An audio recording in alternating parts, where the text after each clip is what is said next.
Oh, some buffering things going on here. Can everybody hear me? Can everybody see me?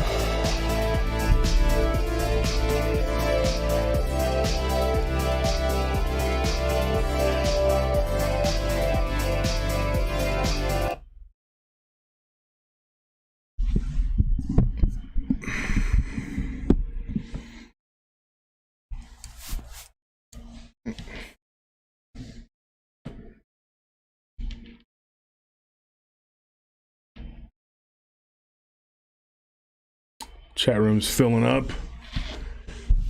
Everybody knows where the good stuff's at. They'll come.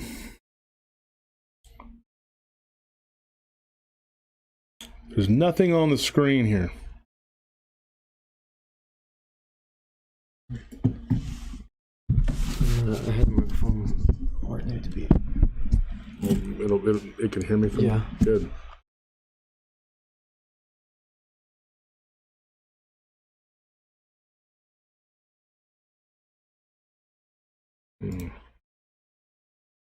Gotta unlock it. No, it's supposed to be visible. Working. Technical difficulties, folks. We had a bad storm here yesterday. 4 tornadoes touched down. And I'll tell you something about that in a minute. I don't know why this isn't working.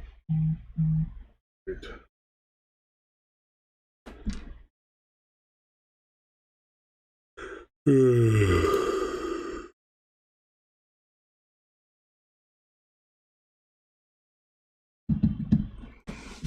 is cutting in and out. Mm-hmm. Let's try this. Hang on.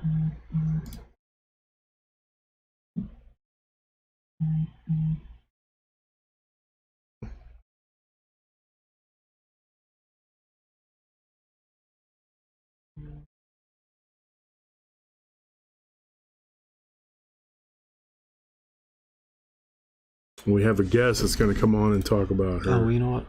Dogman experience. That fixes the chat box. I don't know if it's.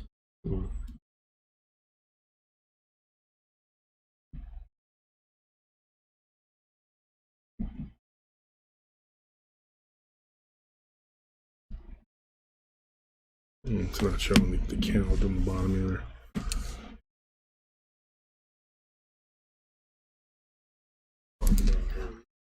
Jamil said you had to get into your tornado shelter. Where are you from?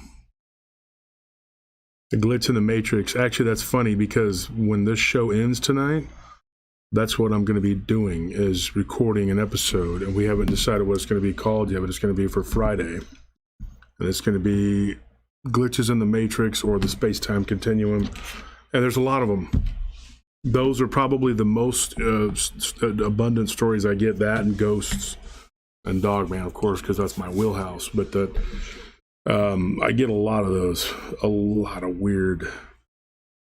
some weird stories. I am not joking, man. It's still doing a buffering.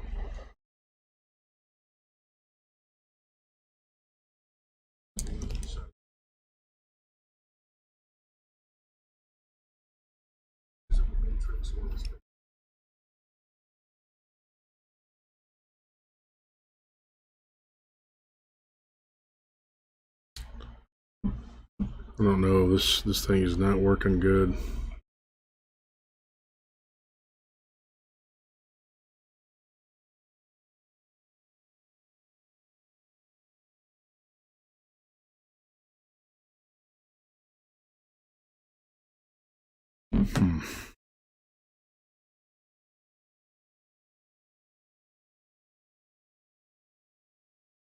It's just glitching up bad.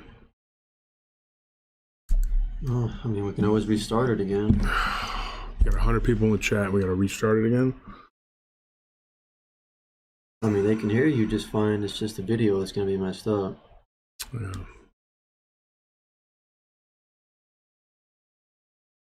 Why is the video not working, I wonder? I don't know. it's something to do with the internet connection, I guess. I mean, internet's working. I just don't know why the live stream's doing that. So anyway, obviously the it's going to be hard to watch because oh.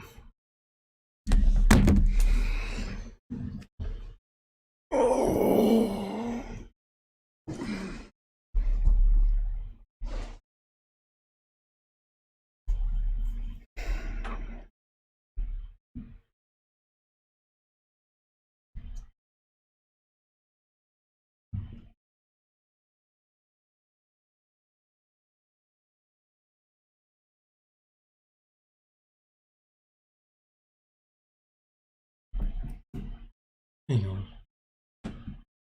I think this might fix it. You have another drive open. I think there were 2 of them that were open. Actually, That was like last time. I closed out a Google Drive, but I forgot about OneDrive. We're trying to get to the bottom of it, folks. Wendy says, keep going. Audio is fine. We're trying to get this done. It just, we've had some issues. We've had a really bad storm blow through here last night and really make a mess of things. The internet's been screwed up. Everything's been screwed up.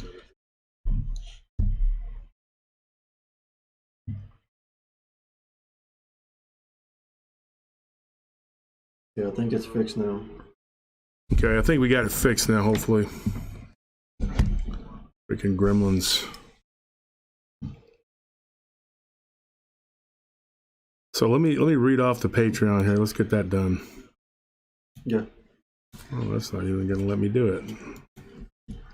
There it goes. Josh and Kelly Herrera, Vulcan Death Grip, David Allman, Christy, Shanda Hardinger, Brady Matsunaga, Cyril, David Vigil, Fat Squatch, Sonia Girding, Dorothy Metcalf, Mimi Pegalelli, Polly G, Melissa Koyman, Pauline Rome, Joanne L. Hartnett, Mary Plyler, Stephen Hall, Miguel Guetta, Eric Garcia, Tim Lewis, Super Hornet 1, Debbie Wolf, Extreme Reality Check, James Estrada, Tim Renard, Ricardo Herrera, Titan, Dead Man Walking, Russell Nash, Guy, Melissa Panay, Derek Tribble, Dick Richards, Joyce Brunette, Barbara Blindy, Martin Hertel, Terry Fusler, Chris Cliff, Curtis Turner, Philip Moore, Alexander Murphy, and Matthew Durgo. Thank you for that donation. Like I said, donations are not expected, but they are greatly appreciated because it helps us be able to do this. And so if you can donate, thank you. We appreciate it. It says, Joshua says, appreciate all you do. And it means a lot that you bring truth every week. Prayers for safety and health, including mental health for everyone. John Smith, much love from El Paso. Hey, El Paso. Hey, thank you for that, John. I appreciate it. Let me say something. Last night, me and my wife were headed to Round Rock, which is a large, very large suburb right next to it, just abuts right up against Austin. And we were headed there to go to the Sam's because the Sam's that we went to didn't have what we were looking for. And I may end up having to go to Costco, which I don't mind Costco. I just don't like the one we have over there where I live. So I may have to go to the other one, but we got to find these particular items and we couldn't find them. So we're like, you know what, we'll go to the one in Round Rock. And we're headed that way. And by the grace of God, and I'm being serious, one of our employees called and she said, hey, 2 tornadoes just touched down in Round Rock. I know you guys are up in North Austin, so be careful. And we were headed that way. And that was pretty scary. And we turned around and because when I walked out of the, where I was at, the store I was at, I thought these clouds look. Austin doesn't have a history of tornadoes. It's ringed by hills. So they don't really, it's like they kind of get broken up, but the outside communities do get hit by tornadoes. Not a lot, but it does happen. And so it was pretty terrifying what happened. Cars were flipped over. I don't know how many people got hurt or whatever. Most people I know were okay and not really affected by it. Tamara, thank you for that. donation. I appreciate it. Shauna, thank you so much. That's a large donation. I appreciate it. Thank you so much. But we were like looking at each other, me and Nellie, like, wow. And Lily, who's actually been on the show and talked about an encounter she had at one of our posts.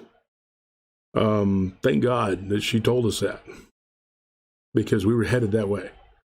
That shopping center where one of those tornadoes hit is a shopping center that belongs to people that actually made this ring right here and this ring right here for me. And their business was spared, thank God. They're very good. They're Vietnamese people. They're very good friends of ours. They're good Christian people. And my sister was in that shopping center buying glasses. And when the tornado hit, it tore up the Bank of America and tore the roof off of the Chili's. As long as nobody was hurt in Chili's, you know, no big loss, because I think Chili's is disgusting, but that's my opinion. But you don't want anybody to get hurt. And like I said, we don't know. We know people were hurt by these different tornadoes that hit, but we don't know to the extent right now. I just haven't been able to keep up with all that's going on. One of our job sites got robbed at gunpoint. That's 2 in the last, and then another one was hit right before we came on duty. They robbed some people. It's gotten so bad here. I can't keep up with what's going on with the crime. I'm not joking. And so I'm overwhelmed. I feel overwhelmed. I feel like just the weight of the world on me. So I was calling everybody I knew last night in those areas that got hit, making sure that all my cousins and my family and my friends, everybody were okay. But my sister said that all the glass got blown in and they had to run to the back. Tornado is a terrifying thing. When I was a little kid, I saw one very close. And we had to run and get in our friend's cellar because my dad was at work and we couldn't get the cellar door open. And we had cellars, you know, in Northwest Texas where they were always hitting. And of course, I just got the phone with Barton before the show started. I was talking to Barton and we were talking about, because he had sent me a shipment of books, and then unfortunately some of the books came damaged because the postal service doesn't care. The box came all beat to crap, and some of the books were damaged. And so me and Barton were kind of bummed about that. So we were talking about it, and I told him about the tornadoes, and he's like, "Yeah, it seems like it's all the time now. These tornadoes. It's either that or it's an earthquake, not right here, but earthquakes, hurricanes, tsunamis. It's crazy stuff."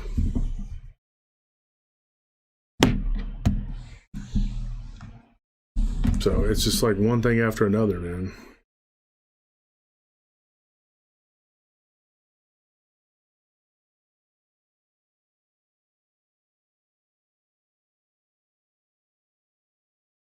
I'm still going on. Maybe it stopped where he's at. I don't know.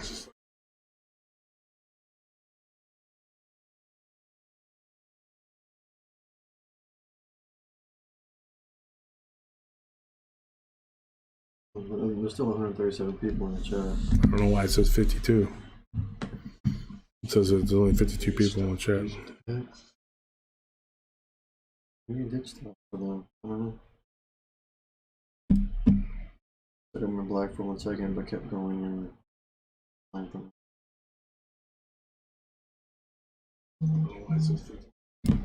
Apparently it stopped working or something.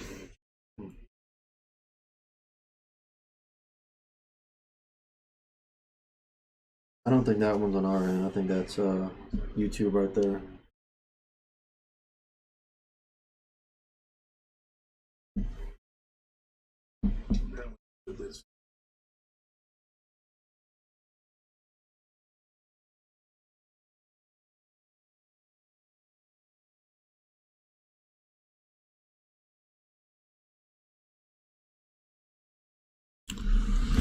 I get my glasses. Okay, so now we got headaches with this crap. We went from 165 people to 65 people. I want to bring this guest on and have her tell her Dogman story, but apparently it's just something's just, I don't know.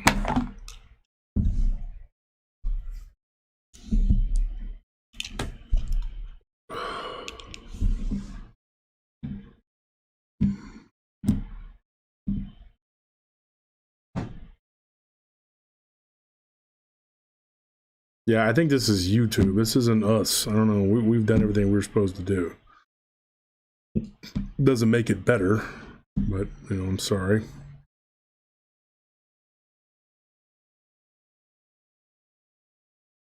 So there's two chats going on at the same time. Some people say it says 157. Some people say it says 72. No, if he's seeing 157, he's not watching the video in real time. Okay.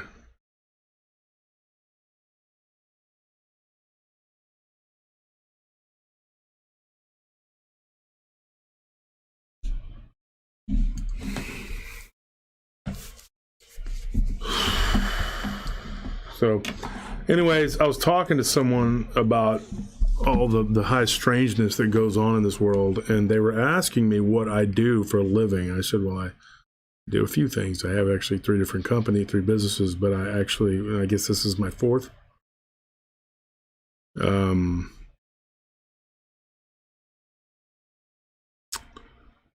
I've done a lot of different things.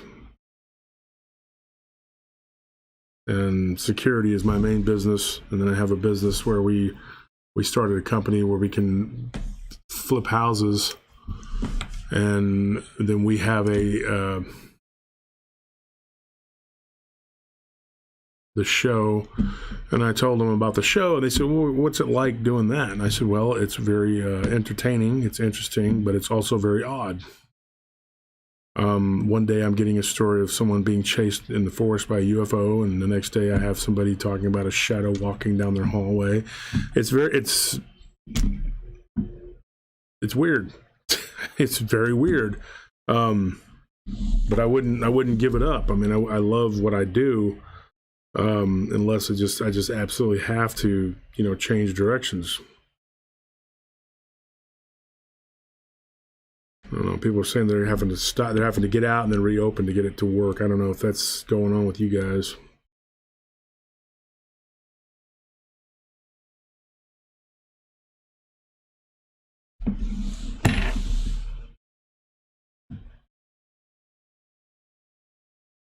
John Smith says his video is pausing, but not for the chat.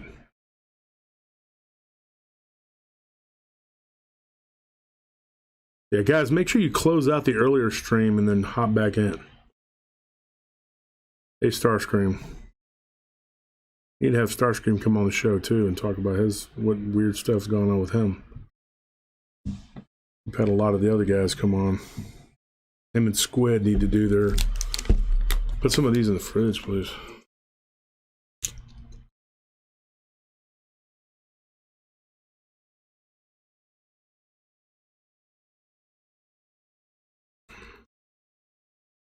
And you get weird stories, man. Guy was out fishing in his boat in a lake he's been at a million times. And this weird green reptile-looking creature looked like a kind of like a gator, but it really wasn't. Just kind of went under his boat with his big old tail and bumped his boat up. He was on a bass boat. I mean, you're not safe from strangeness anywhere you go. There's going to be weird stuff that happens. I mean, there's a lot of weird stuff that goes on. I get weird stories every day now. And so I'm sorry if I don't get to yours in a timely fashion or whatever. I got so many people that I need to record with and do things with. It's just... So what's coming up this coming Friday? Like I said, we're going to record tonight, and we're gonna do the glitches in the space-time continuum. I don't know what if it's going to be called that, or if it's going to be called Glitches in the Matrix, I don't know, whatever Anthony wants to name it. And then next week, we'll start a 3-part series with my friend and colleague, Bettina Moss. And we will be discussing Dogman and the nature of it, and talking about her encounters with Dogman. And we get into some, we've already recorded those, and we got into some weird stuff, all kinds of stuff. Me and Bettina went down the rabbit hole big time. So, I guess there you are. B Moss is in the chat right now. Hi, Bettina. Really enjoyed my conversation with you the other night. It was very interesting. 3 hours, folks. We did 3 hours. And we're going to... And the Hernandez Ranch, Curtis Turner's asking about that. That's a good thing that you asked, because I just finished up talking to Jerry about that. We just finished doing the last touches on his encounters, and we got his, which may go two episodes. That will be coming up. They'll be this week. Okay, I'll give you the schedule. I'm going to tell you right now, folks. Pay attention, because this is the Friday lineup. Okay. For Friday, what you have is this Friday the 25th will be Glitches in the Space-Time Continuum, which is really freaky stuff, folks. You got to check this out. It's really weird. It'll make you question the nature of reality. Then on April 1st begins the series with Bettina Moss, and then that goes to the 8th and the 15th. And then on the 22nd, we're going to do another standalone episode, which I haven't decided exactly what that was going to be. That may be the Hernandez Ranch. It may be at the end of April, the 22nd, 29th. Or it might be another one, and then we started on the 29th. But by the end of April, you will have that next installment of the Hernandez Ranch. Okay? So that's coming up. That's what we're looking at in April, the end of March into April. So you guys are going to get a lot of content. And of course, I deliver every Tuesday live stream. If you're not watching the live stream and all you're doing is watching the Friday show, you're missing out. So I'm over here.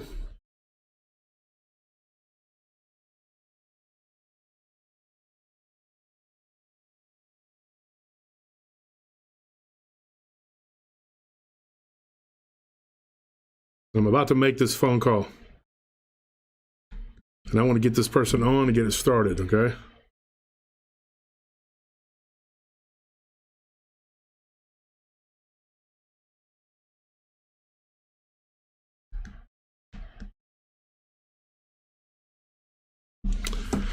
So, what we're going to talk about real quick, Josh Turner at prtpodcast.com. That's the email address. You want to send me your stories, or you can hit me up on Messenger. We have a bunch of groups, a bunch of Facebook groups. We have Paranormal Round Table group. We have, I can't even, let me just get on here and name them to you. So you can join these groups, because if you really like the content, you want more content, then there's a bunch of it, okay? I have so many groups I'm in.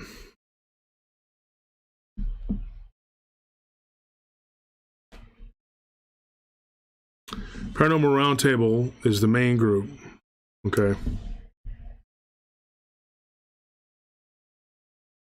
What's coming up?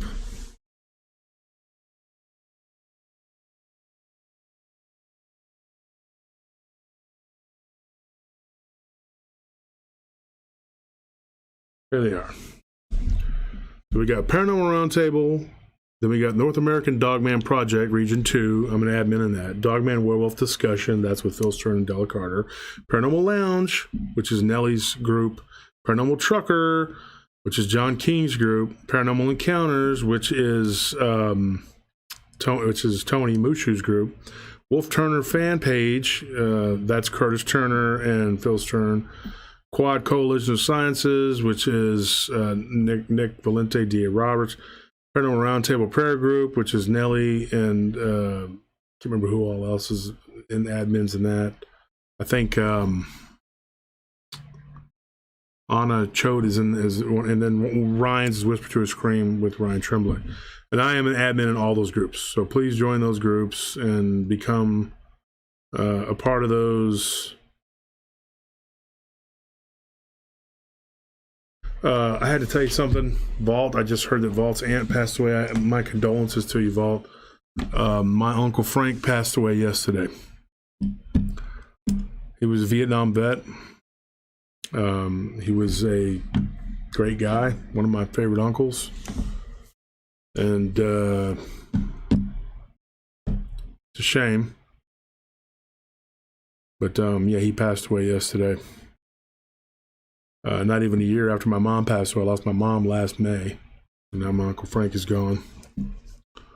There's been a lot of death in the last few years. This had nothing to do with COVID, but I know dying is a part of life.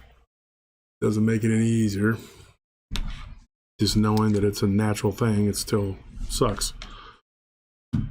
Frank was a good guy, and I learned some things from him growing up. He was a prison guard for like 30 years, and he was a tough guy. So, still kind of reeling from that. On that side now, I only have one uncle left. That's my uncle behind me. But anyway, the show must go on.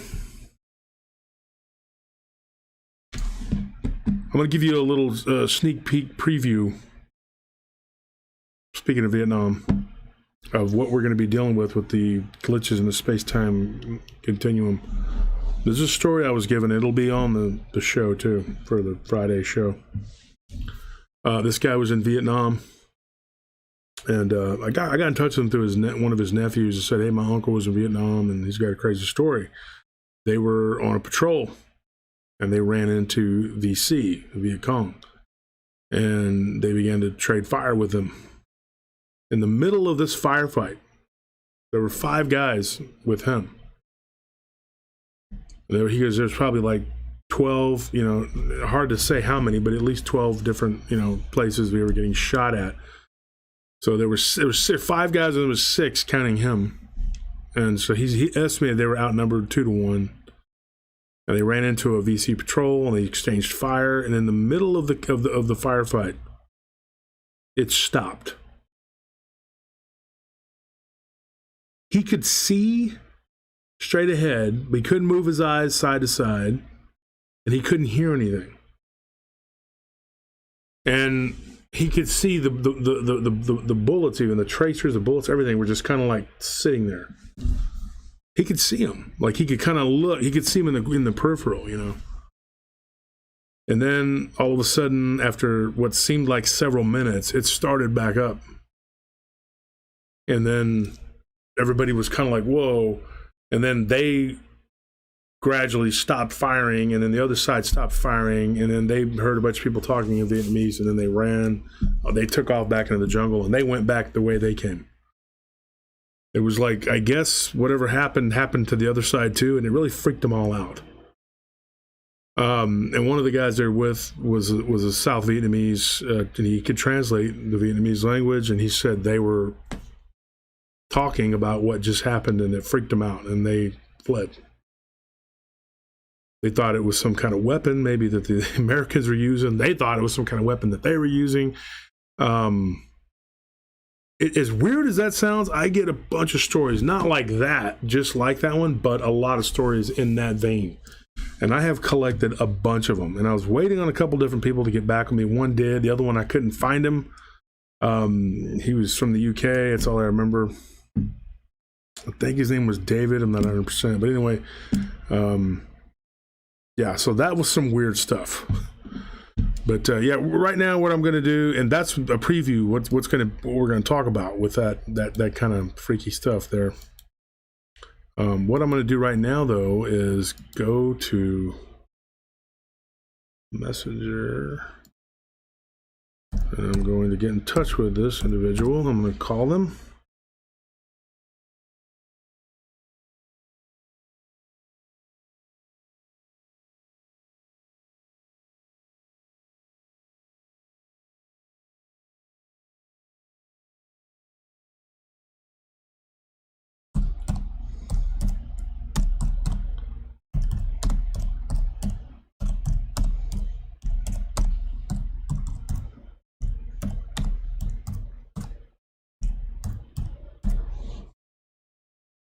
Anthony, I got a question. Yeah. Let me make sure, because I think this person has to accept my friend request.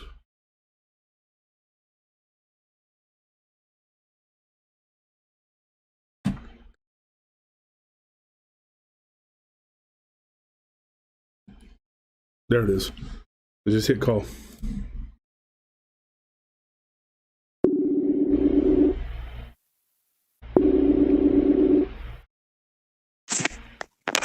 Hello? Hey, Shauna? Yes. Hey, okay, just calling you right now. Sorry, we had some technical difficulties earlier, and I'm sorry it took so long to get it going. We're about 20 minutes behind here, but That's okay, no worries. thank you. So you are from Central Texas, Yes. and you reside. I'm not going to tell people where you reside, but you live not far from my hometown, and we met by chance, by accident, at a restaurant. Yes. Yeah, and it was so weird. There was like, I could talk about synchronicities and everything else, and we began to talk about my show. And you told me that you know, when I told you about the paranormal show, you said you had an interesting encounter, and it was outside of a town named Caldwell. Yes. Yes, and then I went on to tell you that's crazy, because Caldwell is an area where I've researched a lot, and there is a lot of weird activity. Do you want to just get right in and tell the audience what happened? Sure. So I worked in College Station, and we were working late one night. So we went home and then went back that night. And when we were going through the town, right like the last church you'll come to, like going to College Station, all of a sudden, out of nowhere, stands this dog looking thing up on 2 feet. And my sister-in-law tries to swerve to miss it, but she still hits it. But when we look back, there was nothing there at all. And that's pretty much it. I mean, it was just the craziest thing. When we got to town, I was terrified to get out of the car, because I'm like, what if it's attached to the bumper? But yeah, no, that's that's pretty much it. But yeah, it was the craziest experience I've ever seen in my life. Yeah, and what's interesting about that is, not too long before that, I had talked about some stories that had come out of that area. And I actually did some research on it, and I found some stories on Reddit about this white crawler humanoidal looking thing, which is not what you saw. But when we talked about this, now you gave me a description, and you said it was upright. It looked like a I guess, like textbook chupacabra. I mean, I'm gonna just be real about it. It was the craziest, but it was upright. It was all black, and it had just beady looking eyes. It was terrible looking. Mm-hmm. And would you describe it, like the way you described it to me was a wolf looking thing? Would you describe it as an upright canine? Yes. Yeah. Okay. Yeah, it looked like a dog, but like the technical term for, I mean, I know chupacabra is really not chupacabra, but you know what I'm saying. Would you, because like chupacabra is kind of a catch-all for a lot, you know, would you describe it as a werewolf-looking creature? Yeah, like a just almost a werewolf type with mange, like a dog with mange is what it looked like to me. And when you guys were driving, you ended up like going right through it. Yeah, right through it. Mm-hmm. Yeah, and here's the interesting thing. So so it would have been something that was appearing to be physical, but it was not. It was not. No, I mean, there wasn't a bump. There wasn't like we didn't run over nothing. It just disappeared. It was not behind us when we looked back. Nothing. How tall would you say it was? About the size of a medium dog if it stood up on its hind legs. Wow. And there was no damage to the car? No, nothing. Man. Like I said, you didn't feel nothing. Nothing. We just ran right through it. Wow. That's incredible. And so when you drove through it, did you feel anything cold, or did you see anything go through the vehicle, or was it just like you hit it and then it evaporated? Nope, just hit it and it evaporated. That's crazy. And what year was this?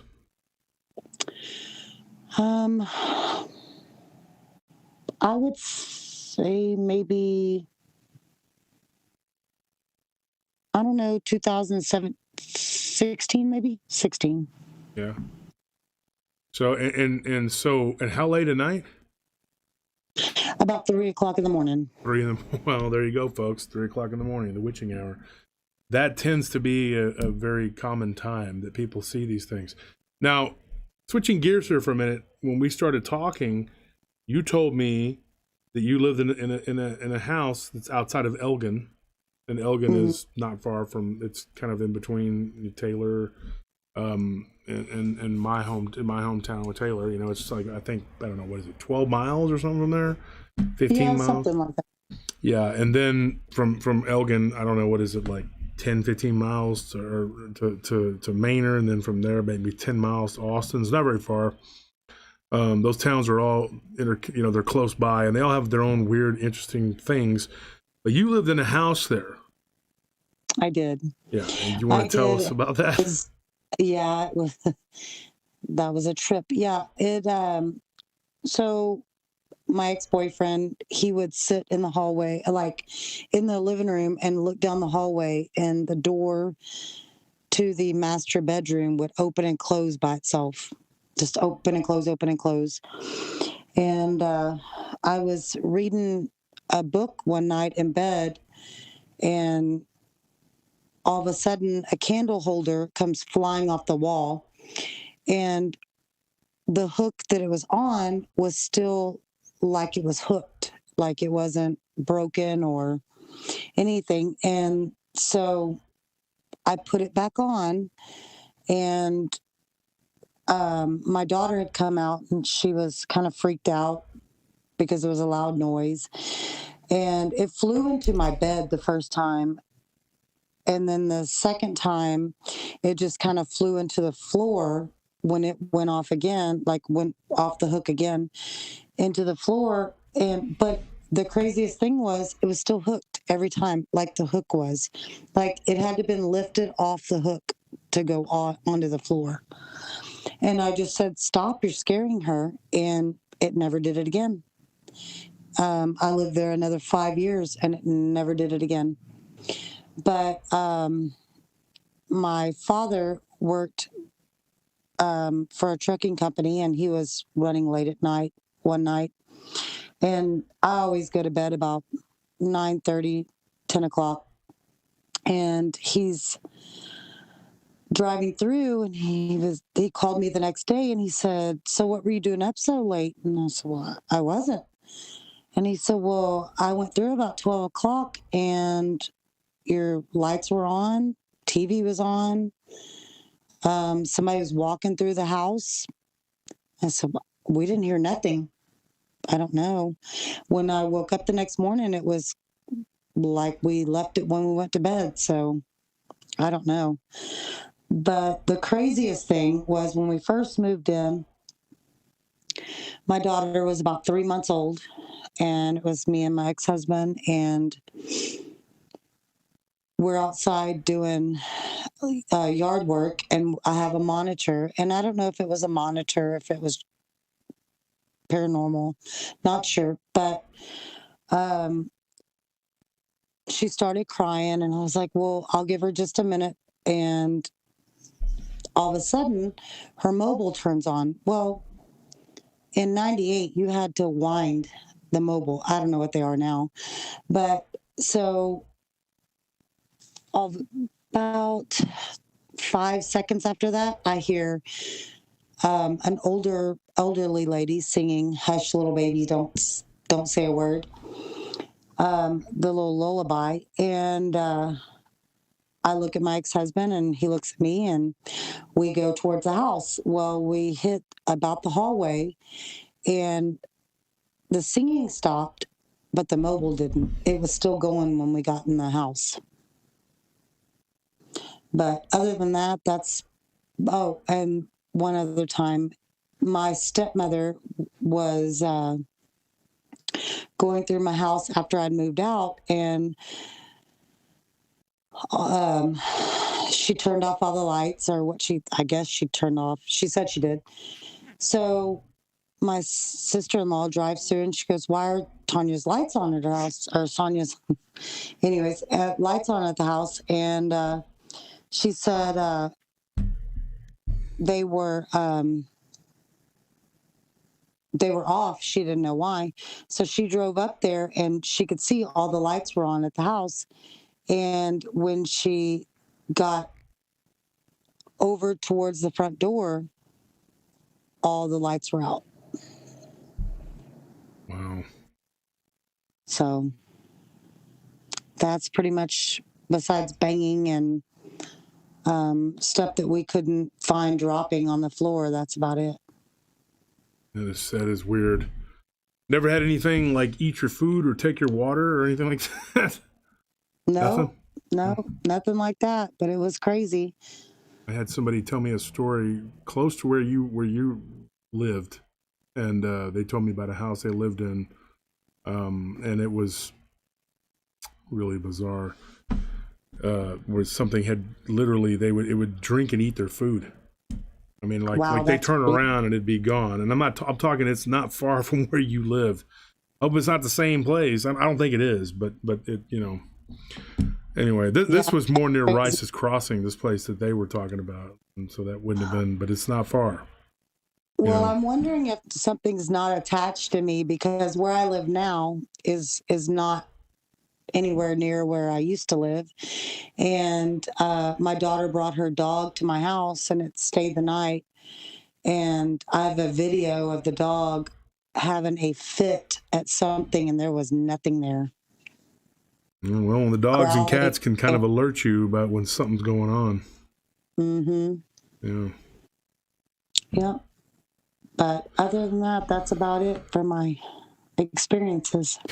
Well, you know, thank you for coming on and for a chance meeting like that. And like I tell my listeners, I talk to everybody I run into or meet about this kind of stuff. And that's how I get people like you that can talk about these things. And I was thrilled that you were willing to come on and talk about this, because I've talked extensively about some of the stuff that I've gathered in that area where you had your encounter. And I'm going to tell you something before you go. I have a very terrifying encounter that I got from some people. My wife fielded this report from 4 young ladies who were attacked by something on the road right outside of College Station, and it was terrifying. So it's a good thing what happened to you wasn't nearly as bad as that. It was scary, but at least it didn't attack the vehicle or try to do anything, you know. Yeah, that's crazy. Yeah. So I'm glad that you are okay, and I met you and your daughter Michaela. She's a very, very sweet young lady, and I hope that you guys have a good night. You be safe. All right. Thank you so much for having us on your show. Yeah. All right. I'll see you. Okay. Bye-bye. All right. Bye-bye. So, and it was a good friend of mine, Linda Godfrey, just messaged me. I was going to say it was her birthday a couple days ago, so everybody wish Linda happy birthday. Lot to talk about on this one, okay? Okay, so I was doing research in this area. Now we're going to get into some stuff here. The Dogman situation over there were stories going back years ago to about like the early 1900s where these ranchers and farmers had killed some of these things. One in particular was hung up on a fence. I think that happened just back in the 50s and 60s or something like that. And when the ranchers would kill a coyote, they'll hang it on a fence. Coyotes and hogs are smart. They're not stupid animals. They'll look and they'll see that and go, okay, that's a warning. Maybe I shouldn't be messing around over here, and I should watch my P's and Q's and not go back and you know, poke the bear. So what they did was they finally caught this animal that was just destroying their livestock, messing with their steers and everything, and they killed it. And they said it was like 8 foot long. or 7 to 8 foot long. And some of the more liberal estimates were that it was 8 feet and that it was hung up on a fence, but it collapsed the fence with its weight. So they said, okay, this is stupid. We got to hang. So they hung it up by its feet on a tree until it rotted. And they said it looked like a werewolf. And I'm not kidding. That corridor, that area there between Bryan College Station and Caldwell, and from Caldwell to Rockdale, bunch of weird stuff. Most of these people, Lucas, not going to put up with that. Somebody needs to strike that comment. We're not going to ban you or kick you out, Lucas, but we need to take that comment out. One more comment like that though, and you will be banned. If one of the moderators could please take that comment down, please. Don't say things like that, especially when you're talking about Texas. If you're talking about Texas, you can take the exit stage left, buddy, because you're not going to talk about my country. All right.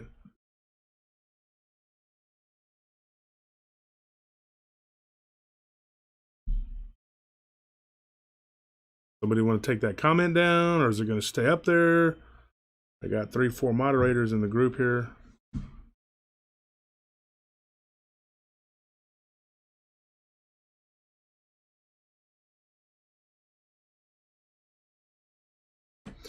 Anyways,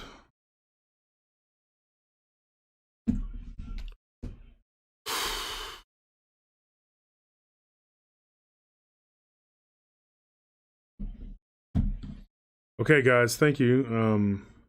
Still there, but whatever. Point is, let's not do that. Okay, don't say those things, and it has nothing to do with me. I don't get offended easy. I don't give a crap. People say whatever the heck you want to say, but YouTube can really mess with me depending on your comments. And I don't need problems. I already got Facebook that just literally has burrowed under my skin and like a just don't want any more problems. Okay, so Facebook has been an issue, and I don't want to get problems with YouTube. All right, now here's the thing. This area that I'm talking about, there's been multiple encounters with these, with not just a werewolf dog looking or wolf-like creature like what Shauna saw, where she drove the vehicle right through it. Here's what's weird. It seems like at one time, most of the encounters were of a physical nature. And now what I'm getting is they're like spiritual. And I had another researcher that was looking into it, and we started talking, and they said, what if they are spirits of these deceased creatures? I think it's that they can become physical or metaphysical. It just depends on what, that's my opinion. That's just what I believe. It's what I've seen, what I know to be. That's what I think. Here's the thing. You in the comments tell me what you think these things are, physical, metaphysical. And if you've got any stories, if you've heard any, or anybody else has talked about this, someone driving right through one, hit me up. Lauren, the group on Facebook is just Paranormal Roundtable. Just type in Paranormal Roundtable and the group will show right up.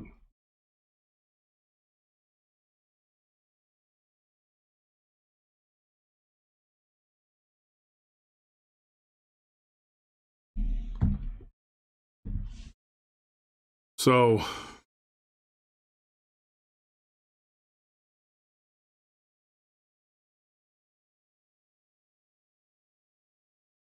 I'm reading some of these comments here. Here's what I got. I was sent this by my wife. It says here, College Station. There were kids that were about 18 years old. There were 4 of them, and they were driving, and they saw something hunched on the side of the road eating something. College Station, Bryan College Station is where the woman that was just on, Shauna, where she was driving from, when she drove from there to Caldwell. And here's what happened. It says here, their car died. I already know the story. Anyway, their car died, and this thing that they saw on the side of the road began to terrorize them, attacking their car. It was like a giant hairy beast man, they called it, like an upright canid, and it attacked their car. And but you got to think about it like this. I mean, if you're four teenagers, young girls, and you're there, and all of a sudden, it says here the thing stood up on two legs and started walking around the vehicle and shaking the vehicle, and it tried to get in, and it terrified them. And it says about 5 minutes of this thing and terrorizing, and the car finally started, and they were able to drive out.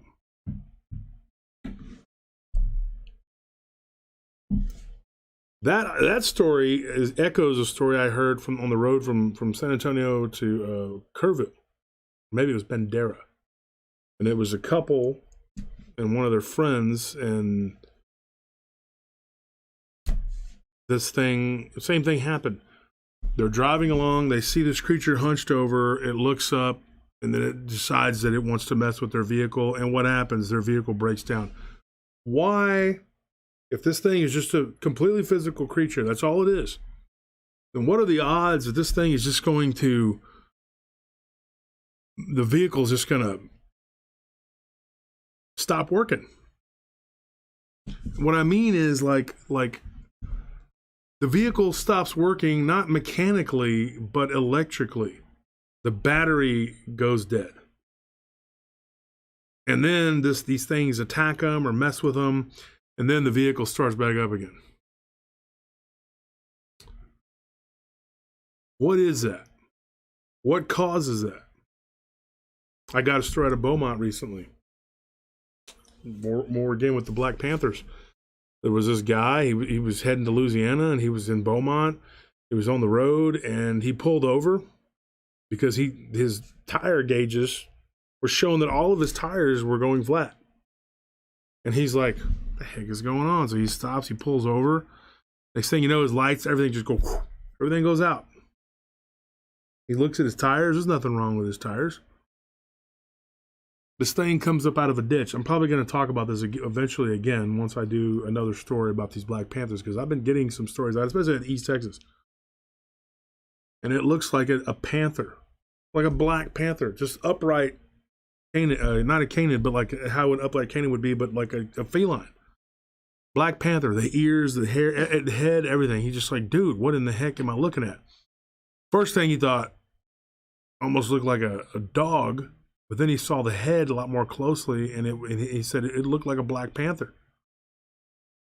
The tail was kind of moving, he saw it was a feline tail. And then it let out a roar, and then he heard it. It was distinctly panther. And I kept asking him, are you sure it was me? He said, yes, I'm positive.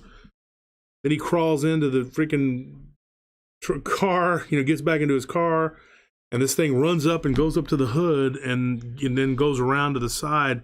And it had hands like a man and was pulling on the door handle. It wasn't going, roar, It was acting like a man.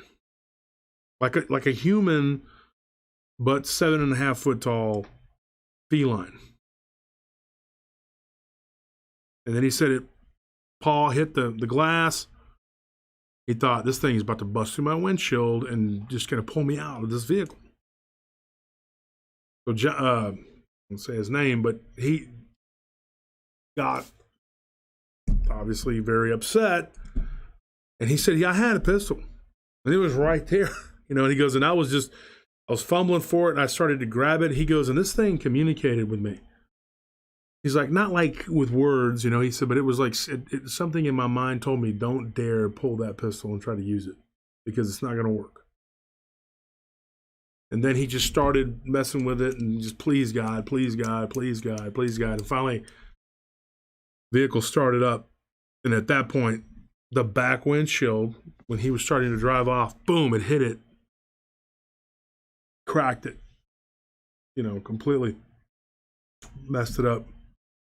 He pulled out of there. He hauled out, This thing got down on all fours and began to go chase, and it kept pace with him. He's like up to about 40 miles an hour.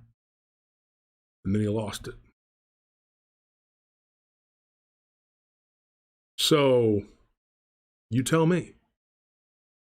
What something made those tire gauges say that they all went out at the same time, and then he gets out and then everything goes dead.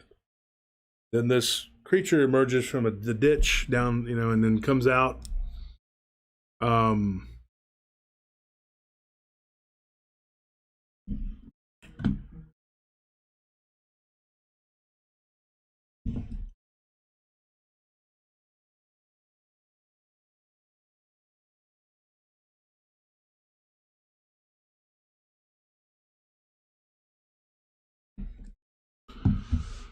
So when you look at the situation, what is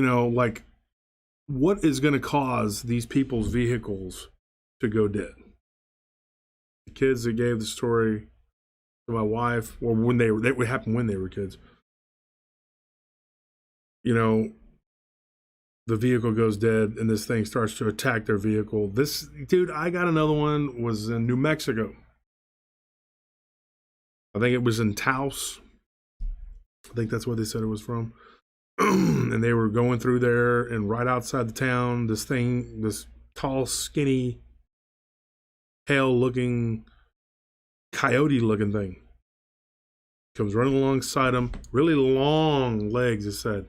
And they said as it was running, get this, it started to kind of shrink down. Yeah. Well, it was eye level with them, and it was hitting the vehicle.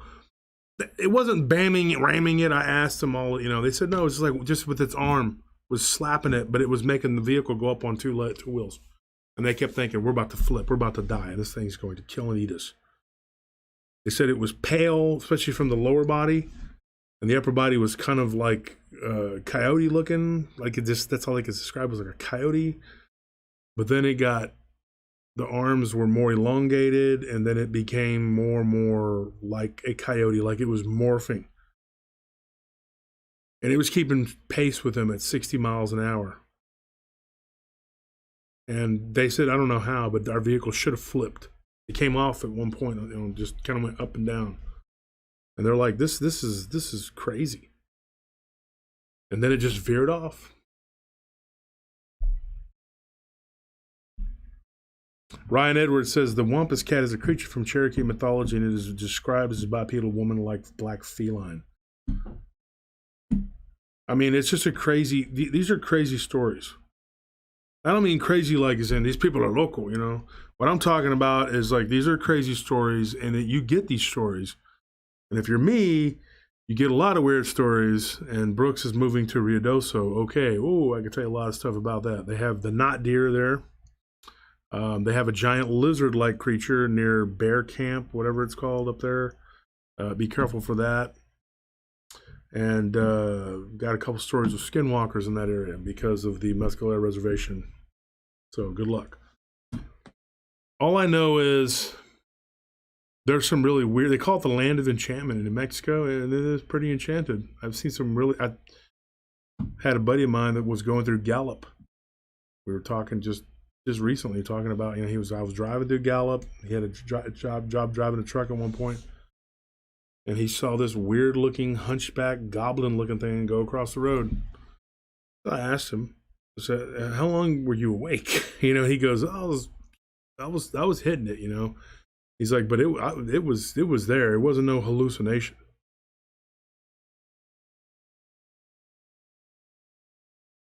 Mike Titan says, any of these encounters in proximity to power plants? I'd hazard to guess. I know I got one out of LaGrange where there's a power plant here in Texas that looked like a hog, like a humanoidal thing with a hog's face. That's a whole nother story.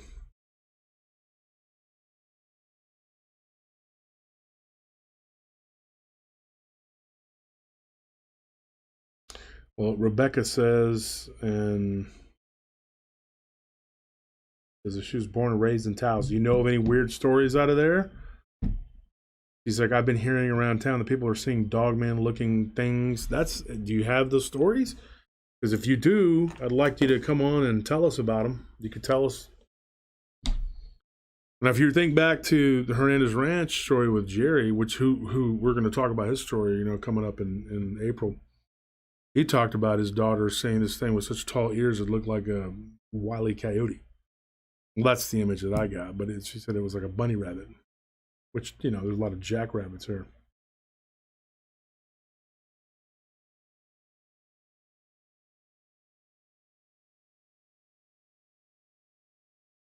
Rebecca, are you friends with me on Facebook?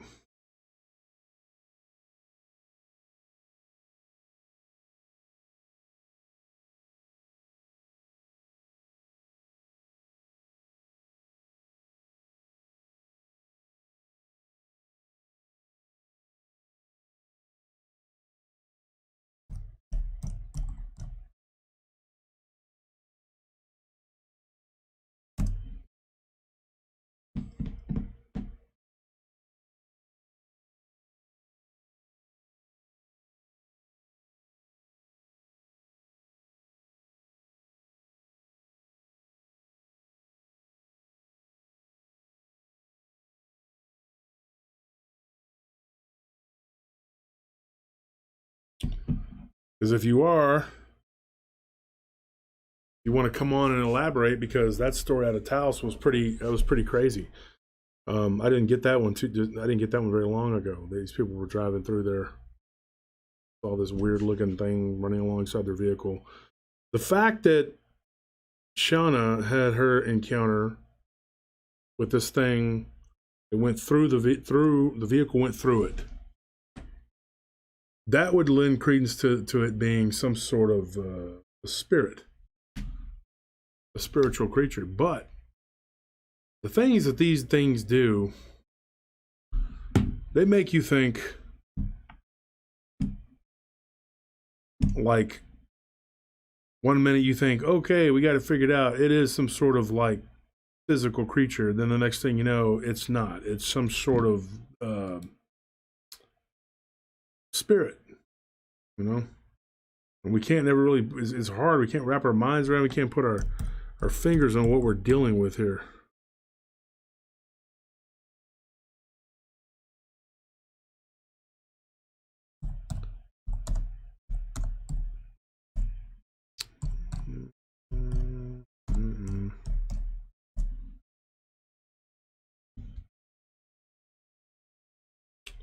I had somebody from Instagram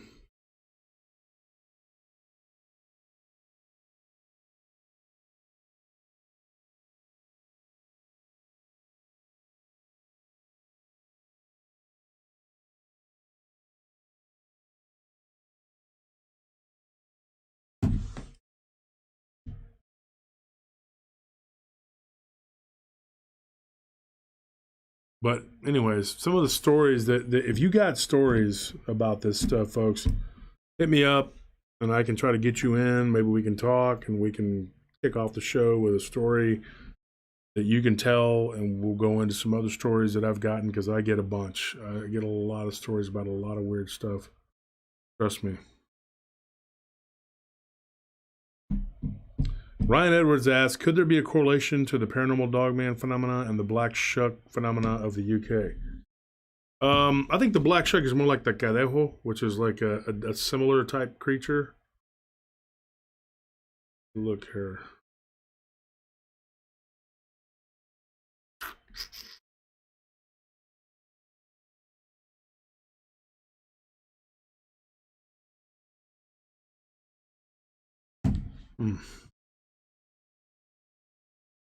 Holly M says, do you have any stories of dogmen running with coyotes? Yes, I do. In fact, there's several. I got one out of Mississippi where this thing was actually running around with dogs, little dogs. I'm not talking about big, aggressive dogs. Like, it had like a little small pack of little, you know, yappy dogs.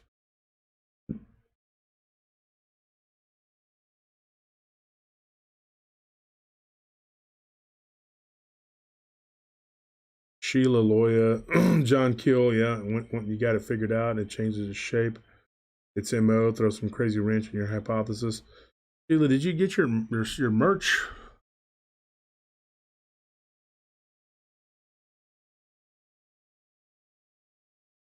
Susan Ann says, I'm from Minnesota, had some strange thing. Hit me up, talk to me, tell me what you got.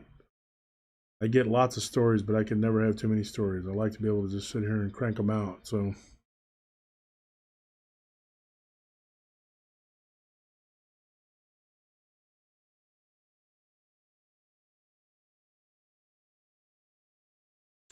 Tyler says, I'm a Christian, but I believe these creatures are using tech, if that makes sense. Yeah. I mean, do you think that that was something technological when this woman that I had on earlier on the show, when she drove through that thing? She sees this Dogman looking creature and she drove through it. I also don't think it's some sort of coincidence that it happened in Caldwell or right outside of there, because where there's smoke, there's fire, and that is a hot spot. That's one of the places where I get a lot of stuff. And when you drive through that area, you can look and see, yeah, this looks like a place where there'd be some Dogmen running around.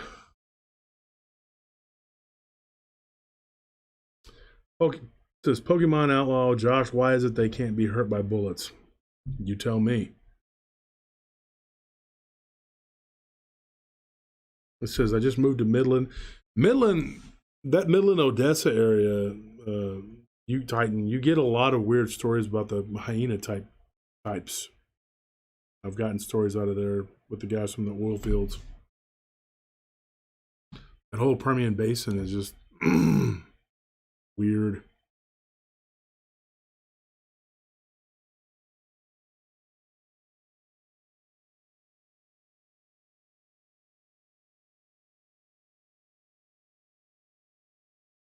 Yeah, and that was another thing too. I had permission from this person to use some more of their sounds. I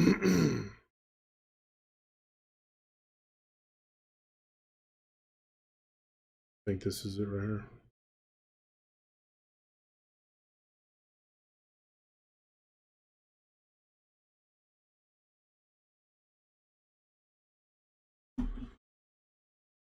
And things like play it.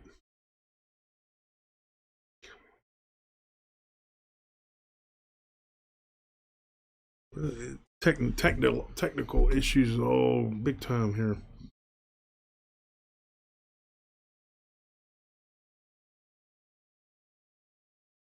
Okay. Add mission person to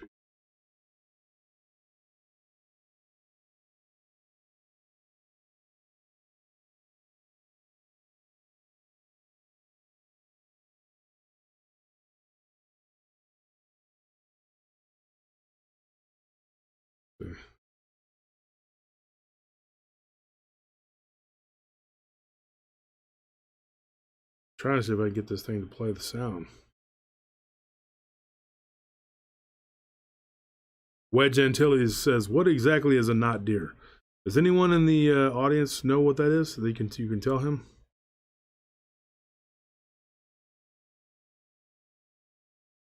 Titan says Josh had 4 coworkers see a hyena type near Franklin, Texas.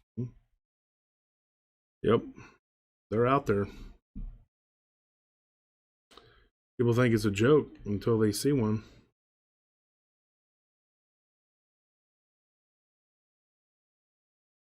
Thing will not play. I got a sound bite from a listener of this creature, Dogman, and it's not. Well, that's great. That's very frustrating.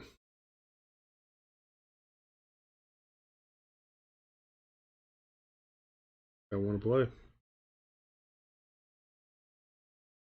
Something went wrong. Something went wrong.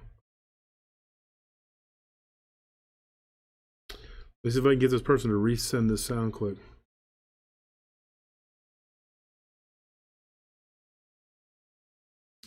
Right here. See if Anthony the guru here can figure it out. Just keeps buffering.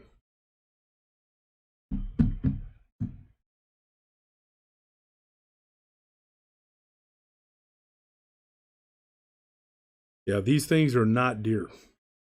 They look like deer. And I got a guy down near Corpus, near Mathis, I think. You look on a map, who had some stuff happen with these not deer. So I'm gonna get him on the show eventually. But it'll work better if you play it for them. You want to listen to it? Make sure that it's Play it on your desk.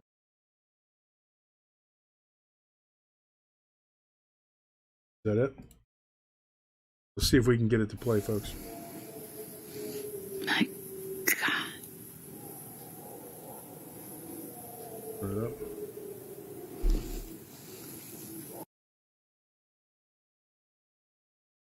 There we go.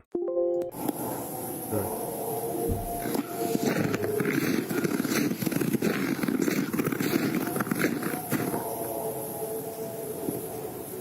Holy shit. Oops, a bad word. That's why I said we should play it and let's listen to it first.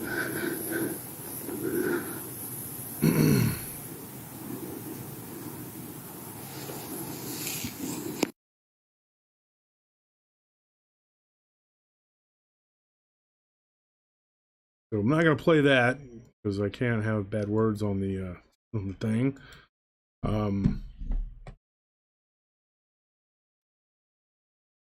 But anyway, you get the point. And then I get tons of sound clips, and I'm probably going to start playing them on the show more regularly. Cassie Rose, there are actually several of these not deer sightings. I just don't have enough to make an entire show out of it. But yeah. And the Wendigo thing is kind of just, you know, I mean, we could compare it to Wendigo, but it's not really a Wendigo. Not the not deer aren't anyway. And Brian has covered the Wendigo to the nth degree. I mean, I don't know what else can be said about it. It really doesn't seem like it's that vast of a subject, but you know, Ryan's really gone into that whole the Wendigo down the rabbit hole with that.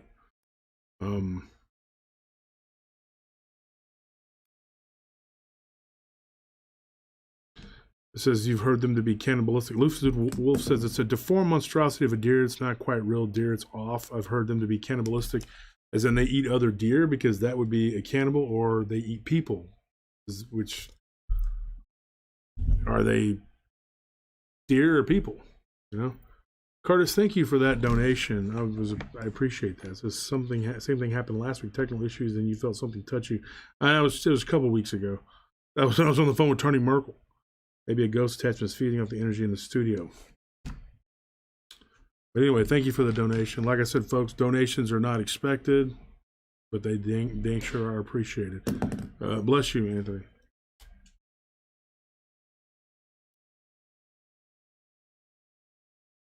I got to get these stories together for next week. And if you guys want to tell your story on the show, hit me up. A lot of people just want to give me their stories and want me to tell them. Well, that's fine. I don't mind. But I like it when people can come on. At least one person can come on and tell, and then we can go from there. Pammy Clyde says, what's a Wendigo? Ask Ryan Tremblay, because he'll go into 10 hours of it. To me, though, talking about the Wendigo for 10 hours is kind of like how they made The Hobbit, which is a book this big, into like three-hour movies. Like, they made The Hobbit literally into 9 hours of a book that big. The same amount of time was put into it as was The Lord of the Rings, which are books like this big.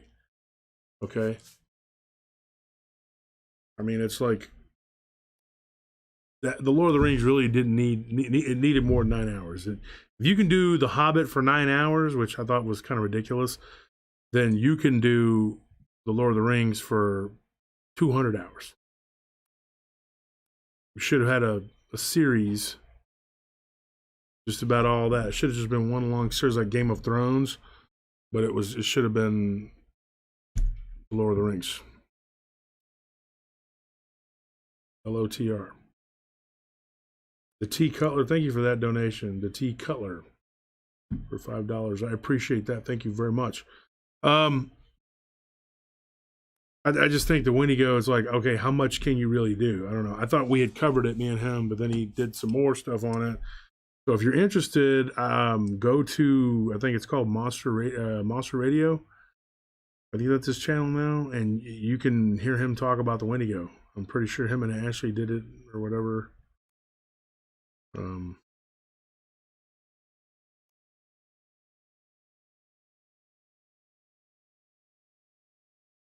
I know there's a guy who told his story about the not deer on another guy's podcast.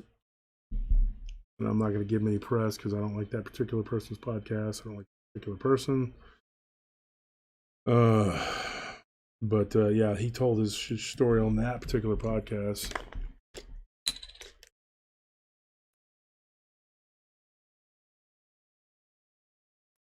Sorry, but my mouth is parched.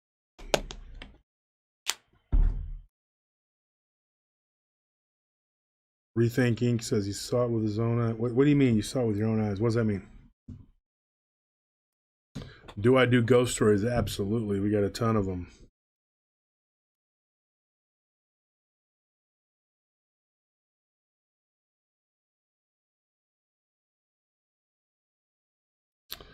Okay, and now folks, we're not done yet, but I do need to step away for just a fraction of a second. If you just please bear with me, I'll be right back. Please don't go anywhere.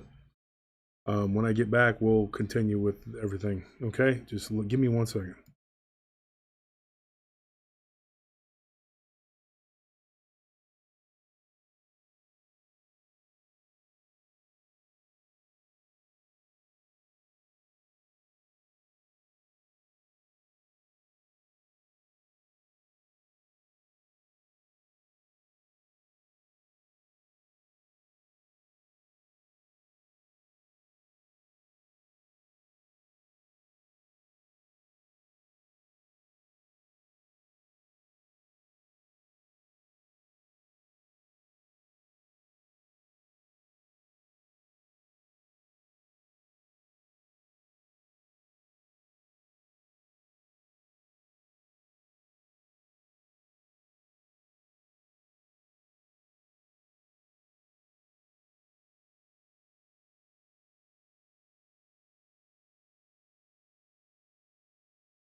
Okay. Oh, thanks. Appreciate it. getting kind of warm here in the studio, so I went and I changed my hoodie into a shirt. It's been cold lately, but now it's like it's cool, and it's not, and it's hot, and it's cold. I just wasn't feeling it, you know. Wasn't feeling the. This is a pretty shirt, right, folks? That's a nice color. I've had a lot of people ordering merchandise lately, and they're showing me all the different styles that they're getting. They're getting all these different colors, man, like this orange, and then with a green on it, and all this different stuff. Send pictures of that. When you buy the merchandise from the store, which is prtpodcast.com, the store there, you can buy the merchandise. Take a picture and send it. Put it on the Paranormal Round Table group, and show us what you think. Thank you for posting that, James. Wash my hands so they're wet. But yeah, this is a really cool color. My wife loves this color. She came up with this one. You gotta have a woman's touch to really know what the heck is going on.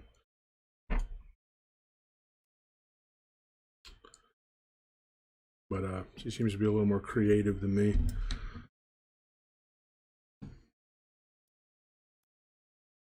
Curtis says, don't let him fool you talking about he's hot. No, I really am. I was hot. Trust me. Wasn't. Hey, and we have new hats. I don't know if I've shown anybody these hats. We have a blue and a red. Have we shown the blue and the red? Or any of the other merchandise that we had? Some of the blues and the reds. If anybody wants to get a hat, just let me know. Yes, I do have my I still do have my P.O. box.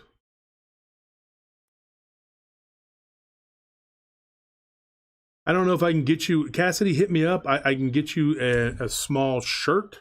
I don't know if I have small hoodies, but our hoodies, some of them do run small. So, you know, I can send you a medium hoodie that'll probably fit. Yeah. Here's one of the hats we got. Right here.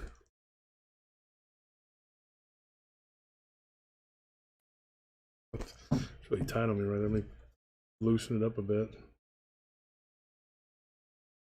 And these, we're just giving them away. That's a beige one. It's pretty cool. I have one of these in my truck, the blue one. Blue and gray. Blue and gray are two of my favorite colors. If gray is really a shade, not a color. This is the blue one right here. Okay. Then here's the red one. The red one's cool. It's got the black logo on it. So we got the blue, the beige, the blue, and the red.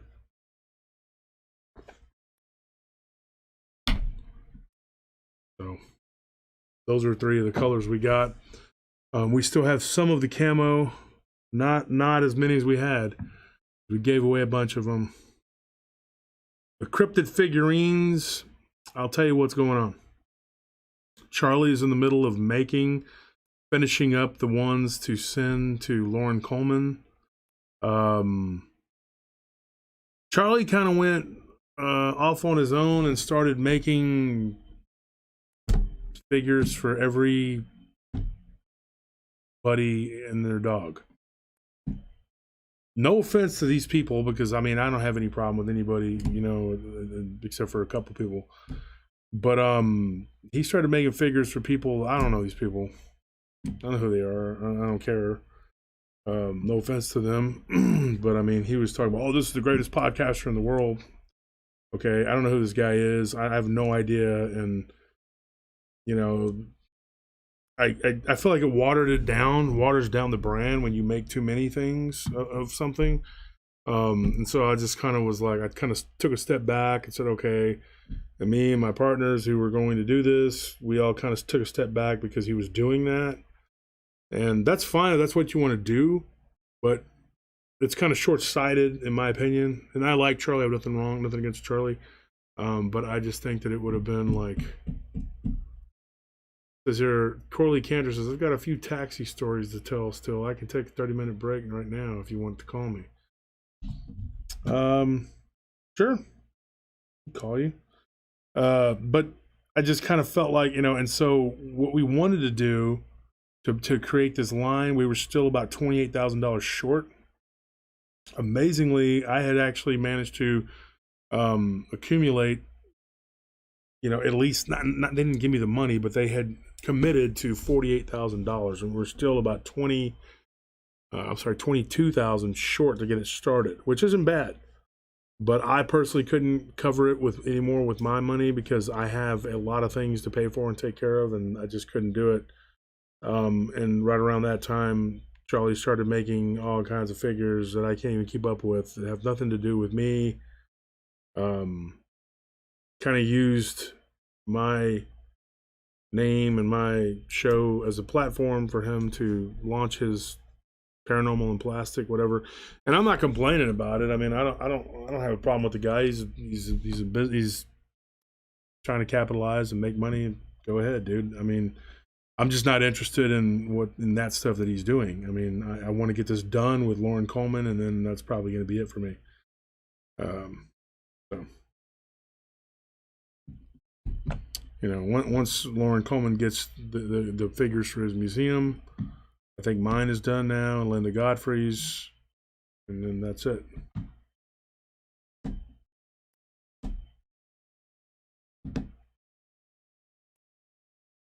Yes, we do have 5XLs. We have hoodies that are 5XL.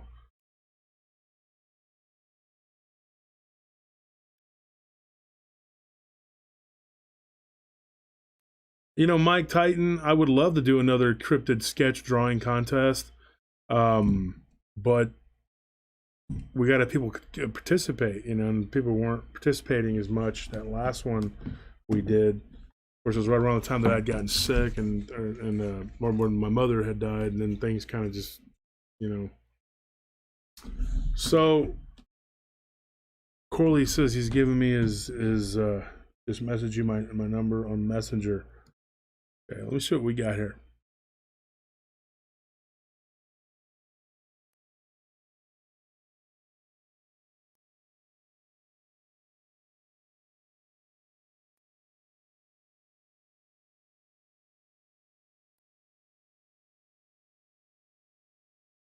Oops. There it is.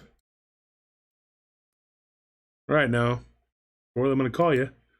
Make sure you keep it clean.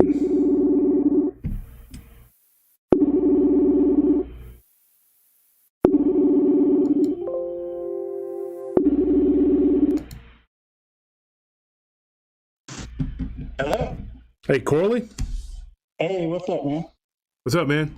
Got to speak up a little bit. I'm having a hard time hearing you. Can y'all at home hear Corley? Corley speaks so that we can. Yeah. Well, I'm here. If you guys can hear me, can you hear me now? I can hear you. Oh, okay. Yeah, I don't know how much louder I can speak. Really, I'm actually in my cab right at the moment, coming to you from Galesburg, Illinois. Yeah. You guys can still hear me, all right? I can hear you. Oh. So let me ask you a question, Corley. Where is where you live? Where is that? Where's that at? It's kind of halfway between the Quad Cities and halfway in between Peoria, Illinois. Peoria? About 40 miles from Burlington, yeah. Okay. It's about 35,000 people. I want to say we're 180 miles from Chicago and 180 miles from St. Louis. Yeah. Because you would be like what, the southeast part of Illinois? No, it's more central, west central. West more central? towards the north and towards this. Yeah. Peoria? Yeah. Okay. How far from Peoria are you?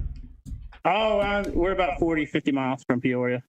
About That's north. Weird you said, because I had a story out of it. Illinois not too long ago. Oh my God, yeah, Peoria is crazy with stories. I'm getting a lot of stories from around this region. I've got several Dogman stories just here within the past few years. I've gotten a bunch of hauntings. Obviously, Galesburg is a very old town. Most of the houses, are going to be, late 1800s, early 1900s. This town was really built by the railroads. There's not like really so a major many towns water source in here. The country. Yeah. It's like the second largest rail yard in the United States. So it's a major hub. So, But, I've got a few different stories. I don't know which I was going to say, let's get into the stories. Tell me what you got. Well, I've got, I don't know what the audience really wants to listen to tonight. I've definitely got a few Dogmen. And then I've also, I think I talked to you a little bit before, maybe about a couple of passengers that I had picked up. One of them being possessed. That one's probably the spookiest. And then, yeah, definitely, I've got some things outside of the cab too. You know, I've stayed in a haunted house for a while, or lived in a very spooky house for a while out in the middle of Kansas. Wow. So it really all just depends on what you want to hear right now. Well, you know what? Tell us one of the weird stories about the person in the cab. Let's do that one. Okay. Yeah, so a little backdrop. I've been driving a cab now for about 10 years. This particular story I want to say is probably one of the, I had not been driving very long. And this was just a female passenger. We'll call her April for now. I haven't seen her for a long time, but I picked her up, I believe, from the Amtrak station, and she had just moved from Chicago to here. And I could tell, you know, like something was definitely wrong with her. It's kind of hard to explain. It's really more of a feeling that you would get. But she was moving into an apartment in with her new boyfriend. And the first few times I really picked her up, nothing really happened. Too strange. And she really kind of progressed more towards the dark side, you know, the more that I had picked her up. I want to say it was probably about maybe the second or third trip that I had picked her up. She, I don't know really how to, I want to say maybe, you know, it kind of looked like maybe there was some drug use going on. But, obviously she started calling and requesting me personally to pick her up. This is when I still worked for the other company. I now own the cab company, but anyways, we're getting off topic. So she started, I don't know how to really put this. She just started acting very unusual. Let's just say that. Okay. She, maybe I just, sorry, getting a little stage right here now. Don't know why. Well, don't be nervous. There's just Yeah. There's only 400 people in the chat that are going to make fun of you. That's all. Just go ahead. Oh yeah. Yeah. Go ahead. Oh yeah. But anyways, so she starts having trouble, I guess, more with this new boyfriend where she had moved into, and she started kind of requesting me more to pick her up. And I could definitely tell, you know, her behavior was changing. You know, definitely, I want to say she was addicted to drugs. Definitely, she would get to the point where she didn't always have all the money for the cab, you know. And back then, you know, it's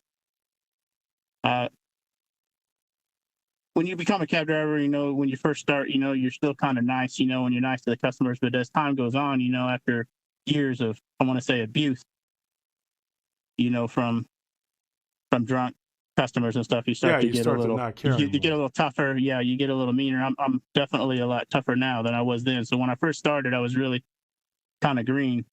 But anyway, so she took advantage, you know, with maybe I don't have all the money this time, you know, and I really wasn't, I was still too new, you know, to realize what was going on. Because a lot of people will try to, you know, get over on you. Anyways, she started not having all the money. She started acting strange, and I always just kind of felt sorry for her. So a lot of times I would let her just kind of ride around in the cab, you know, because when she didn't always have money, you know, she just was trying to get away from this abusive boyfriend kind of situation where she was. And sometimes she would come out and she would definitely show signs, you know, that she had been abused a little bit, you know, black eyes and a bloody nose. And she was just always giving me, you know, how the story of how bad her life is. She had come from, I want to say, there's a place called like Mendoza in Chicago. I want to say it's like definitely a large Hispanic community in that area. So she seemed like a nice girl, you know, just kind of had fallen on some bad times. So I had kind of gone out of my way to kind of help her. You know, if she'd give me a call sometimes saying, you know, I'm having trouble with my boyfriend right now. Can you come over? I'd come over and pick her up. She'd ride around, you know, for a couple hours in the cab, which is definitely at that time a big no-no, you know, with the company. I just wouldn't tell them what was going on. But like I said, it was really a kind of a progression that happened. I started to notice that she definitely was most likely getting into the drugs. Her physical appearance had started to deteriorate, kind of just the classic signs that you would see from, somebody struggling with addiction. Now, I want to say it was maybe a couple weeks all this had transpired before things started really getting kind of weird. And what I mean by weird is I would got to the point where I kind of cut her off, things where I kind of got to the point, where I'm thinking, yeah, she's just taking advantage of me, with being nice. And the other drivers would, the more experienced drivers would tell you got to kind of get a little harder, So I'd kind of, that she'd request me and I'd say, no, I'm not going to go pick her up this time, and I'd be sitting somewhere in the city, just minding my own business. Sometimes I'd take a nap in the cab. It didn't matter where I was for about a 2-week period. She would just magically show up at my cab and be pounding on the window. And I know this kind of sounds strange, but like I would be completely on the other side of town where she lived and maybe not paying attention, just reading the book. And all of a sudden, I hear this pounding on the glass and I look over and there she is. I'm like, how did you even find me, And like I had gotten to the point where I'd even tell people at the cab company, if she calls, make sure to not tell her where I am, That's kind of getting a little weird with this customer. And yeah, I'm telling you, it didn't matter where I sat for about a 2-week period. Almost every single day, she would somehow find me. And yeah, just kind of be minding my own business, in between calls. And all of a sudden, there she was, tapping on the window. Sometimes I'd even, if I was feeling a little sleepy, like I might be ready to fall asleep, I'd even lock the car door. And one of the spookiest parts was one time I fell asleep and woke up to her already in the car. Somehow she had gotten in. I don't know. Wait, what? I'm pretty sure that I had locked the door, because this was probably several times, where she had found me. Were you close to where she lived, or was that No. This particular time I was in the square, and she lived probably which is right in the center of Galesburg. I'm guessing she lived in a different apartment complex, kind of on the edge of town. So she was probably, I'd say, 3 miles away from the square. I woke up, and she was already in the car, like on top of me, trying to make out with me, as I'm kind of half asleep. And I wake up and I'm, just jump awake, and I'm like, what the heck is going on, and had to kind of push her off. And she would occasionally, kind of start to act in an aggressive manner. Now, I would always, at this time, I'm telling her, you need to leave the vehicle, you need to get out. And, sometimes she would, and sometimes she wouldn't. Sometimes she would really her voice would occasionally start to change. She'd become much more aggressive. Not the same girl, when I first started picking her up. So this was just several instances of this. And then she really, I'm kind of sorry, this is a long time ago. We're talking like 9 years ago now. So I'm trying to piece it all together. I should have probably tried to write some of this down. Well, when you're as old as me, 9 years is nothing, but go ahead. Yeah. Anyways, so I'd a lot of times have to almost forcefully remove her from the cab, and try to get away from her, and get a little bit more stern. Have you considered bear mace? Yeah. That removes people from things, believe me. Yeah. Oh, I know that.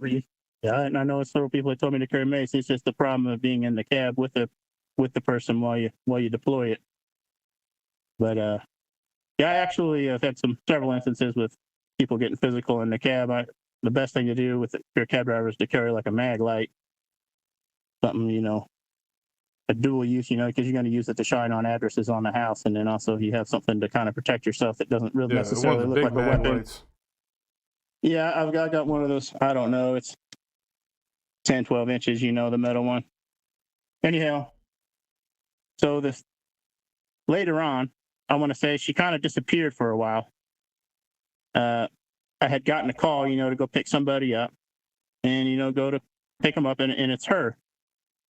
And I'm kind of a little hesitant to pick her up, but I go ahead and let her in. And it's another instance where she really just doesn't want to leave, And I'm kind of soft-hearted, you know, still at this time. So I let her stay in the cab for a while, and she actually stayed with me for quite a while for this particular instance. And this is when things really got weird.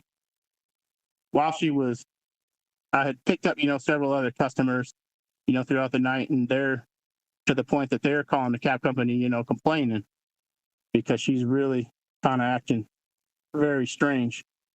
And at this point,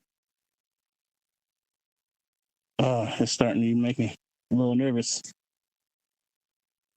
So this particular night, the last time that I had picked her, well, second to last time I picked her up, but she had really started kind of almost convulsing, and she had started pleading for help, you know, for me to help her. And I'm talking about like her eyes are rolling back into the back of her head. Her voice has completely changed. And also there was, I didn't know what else to do, you know, at this time when she's kind of freaking out in the cab, other than to start praying. So I tell her I'm going to help pray for her. And, you know, she actually had grabbed a hold of my hand, you know, while she's going through these kind of convulsions, kind of screaming, you know, and when she's screaming, it's almost turning into like a really deep growl, you know, like way deeper voice than what you would expect a woman of her size. Because this young lady was not very big. I want to say she was probably barely 5 foot and maybe like 120 pounds. Jeez. But when she was going through this episode, I had kind of grabbed her hand, you know, was holding her hand and was trying to pray for her because that's the only thing I could think to do at the moment. And she's screaming, you know, like, help me, help me. You know, it's kind of switching back and forth between this different voice, this deeper, you know, almost kind of demonic, I want to say. I don't know.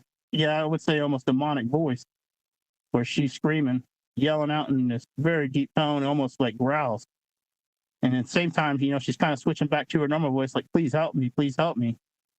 And she's got a hold of my hand, and I'm telling you, she about breaks my hand. Like, I mean, she was so strong, you know, I'm sitting here like praying, and I went from praying for her, you know, really concentrating on prayer to, I've got to get my hand away from this girl. She's going to break my hand. At which point, then the car starts to act a little weird. And what I mean by that is the lights kind of start to flicker in the vehicle. The radio kind of comes on and off a few times and kind of almost like starts flipping through the stations. And then the vehicle kind of almost just shuts off completely. And then at the same time, while this is all going on, she's screaming and yelling, you know, between the two voices. She all of a sudden stops, turns around, looks at me. And I finally got my hand away from her. And she just screams in a deep voice and slams her fist down onto the middle of the console. You know, this was I want to say it was a minivan, like a Honda minivan. And it's kind of that hard plastic, you know. And she completely puts a dent and cracks the center of the top of the console up by the windshield. And all the car just shuts off and stops. And then she kind of turns around, you know, and I can't remember verbatim what she had said, but it was something, you know, along the lines of, you know what I mean? Like, leave this one alone. And I didn't quite understand what she meant by that. But then she kind of collapsed and started crying. Now, it's probably one of the more scary moments of my life. But, yeah, I don't know what you would make of that. To me, you know. Well, the important thing is, was she hot? Because that's what Football Cat in the chat was asking. Because yeah, well, when I first had met her, yeah, I thought she was a little attractive. You know, she was a little older than I was. I'm 40 at the time, but I was probably about 30. And then she got real ugly from being possessed. Yeah, from by the deterioration. Well, most likely, I would assume some of that the drugs and some of that she was going downhill. But yeah, this last stuff. Now I saw her years later. A couple years later, I picked her up at the Amtrak. She was coming back to visit, and she was back to her normal self. So she got off of the again. crack and Satan, because I'm assuming. That's a heck of a combination there. The crack and the devil can really do some damage. Oh yeah, this was, like I said, and I know a lot of people are gonna say, like, oh, she was probably having a seizure or something, more medical, but you really have to be there to understand. And I wish I could explain it a little better. Like I said, it's been so long. I probably should have written something down before I called you. It's just kind of a last second deal. We can do that next. We can do a Friday show together, or we can if you let me know what you got, and if you have enough to. Yeah, this is really just a kind of a two-part thing, because I wish I could say like there was some kind of connection. I'm not talking almost like a spiritual thing. Where I had really, especially when I started praying for her. Like I really felt this weird kind of, like a calling, telling me that I really needed to help. And that's the first, I'm grew up United Methodist. So, I mean, that's the first thing that I could think of was really just to try to pray for this woman. And later on, I had met another homeless man. And I should go back a little bit. When she was going into these kind of contortions, and her facial expressions really changed. And what I mean by that is like it's just getting kind of spooky. Her face turned into something that was unnatural, not just like a face that's in pain.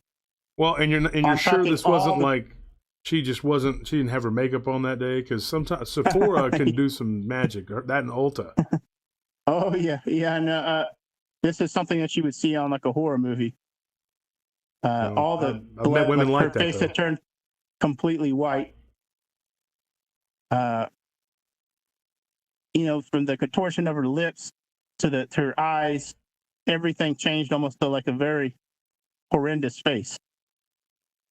And I'm not talking about, somebody that's just in pain, like this is something that was like could be explained away like medically. Her face literally changed into something that I don't even want to remember. And the reason that I bring this part came back to this is because later on, a year or two later, there was a homeless guy who's still here even to this day. I still see him and still occasionally get him gift certificates, to the food places, because if you try to give him cash, he'll spend it on alcohol. But I had seen him at the car wash. It was late at night, and I was actually cleaning the car out, and I had a pretty good night, tip-wise. And I had seen him sleeping, against the building next to the car wash. And I was like, I'm going to go over here and give this guy, this is before I realized he spent all his money on liquor. I was like, I'm going to go give him, $20.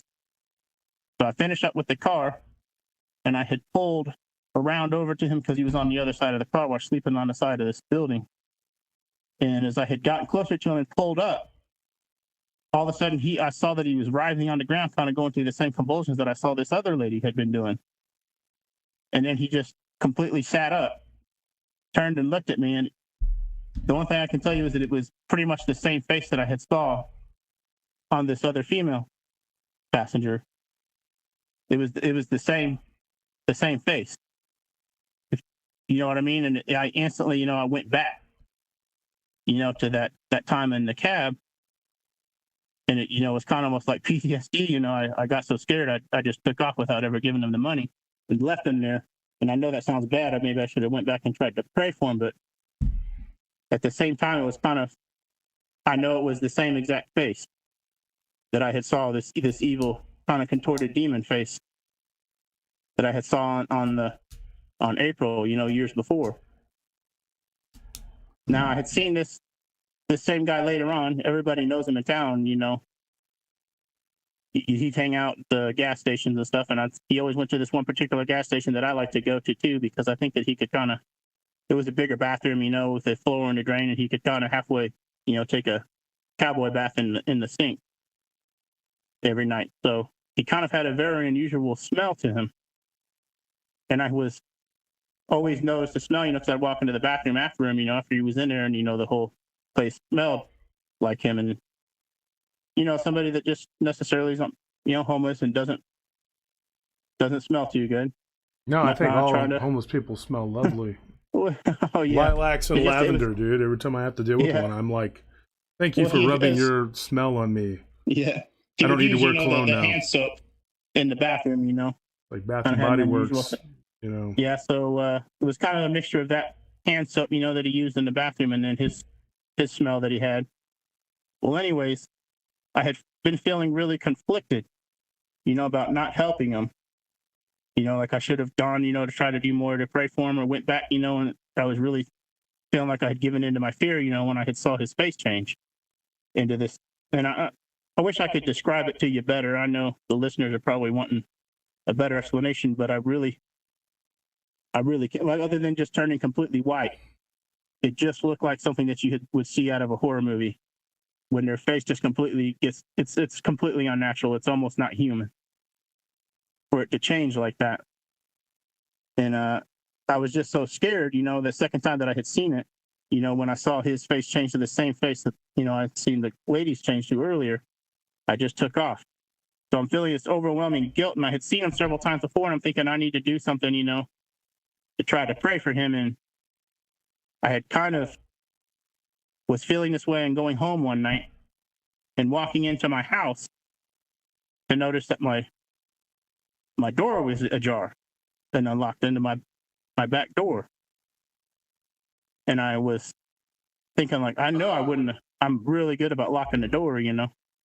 I don't know what it would be doing open. And then I had walked into the house and I had smelled that smell, you know, of him. And it was kind of, I almost got this voice in my head telling me, you know, like, you need to, you remember what I told you when I had the girl in the car? This is where I went back to it. Mm-hmm. Where the last of what I had been told. Now, I don't know if she kind of said this herself or if it's just something that I heard in my head. You need to leave this one alone. You know, kind of got the feeling like this one is mine. And I got this same, you know, sound in my head telling me, you know, when I walked into the back of my house and I smelled him, you know, that very unusual scent that he had as I'm walking into my house, and that same voice came back in my head telling me, you need to leave this one alone. And I really took it, you know, as a warning that not to go back, you know, and try to help him, because I kind of got a vision, you know, of this voice telling me, you know, like, he can come into your house at any time. You know, he can hurt your family, you know, he can go in here and he can do, and it's kind of a warning, you know, to just kind of leave it alone. This one's mine, is what I kind of had taken from it. And so since then, I still occasionally give him some food vouchers, but as far as, and I do have a video of my phone. Maybe I can send that to you sometime, where he's freaking out. This was about 2 months ago. He was in front of, I think, the old dollar store, and was really kind of writhing and stuff on the ground again. And I got the phone out, you know, and kind of was trying to video it, and then he jumped up and started dancing. So, but yeah, that's just kind of one of the stories that I had. I don't know what you guys think of that. Well, I think it's pretty scary. I know that when you were touched the other day, you know, I kind of was putting some comments in. It was a couple of weeks ago. That's why I was kind of I don't know if you've ever gone in a direction of what you think about getting warnings, you know, to back off when you see something paranormal, because I had really been interested in paranormal things for quite a long time. And this is just one instance, you know, of kind of receiving a warning of, you know, hey, kind of back off. You know, I don't know if you've ever wondered, you know, if someone like you being touched, or if it's like a warning, you know, for you. Yeah, I've had a lot of warning bells go off. You know, just worked with a guy for a little while when I was up in Vegas in the mid-90s, and he turned out to be a really bad guy. I had a really bad feeling about the dude, and turned out he had murdered someone. Oh, there was another time at a club where I shook a guy's hand. I just found out a couple days ago that he actually died too. He was always really nice, really friendly, just smiles, was just the nicest guy, always tipped well, everybody liked him. Mm-hmm. And when I shook his hand, I had the image of him grabbing a woman by her throat.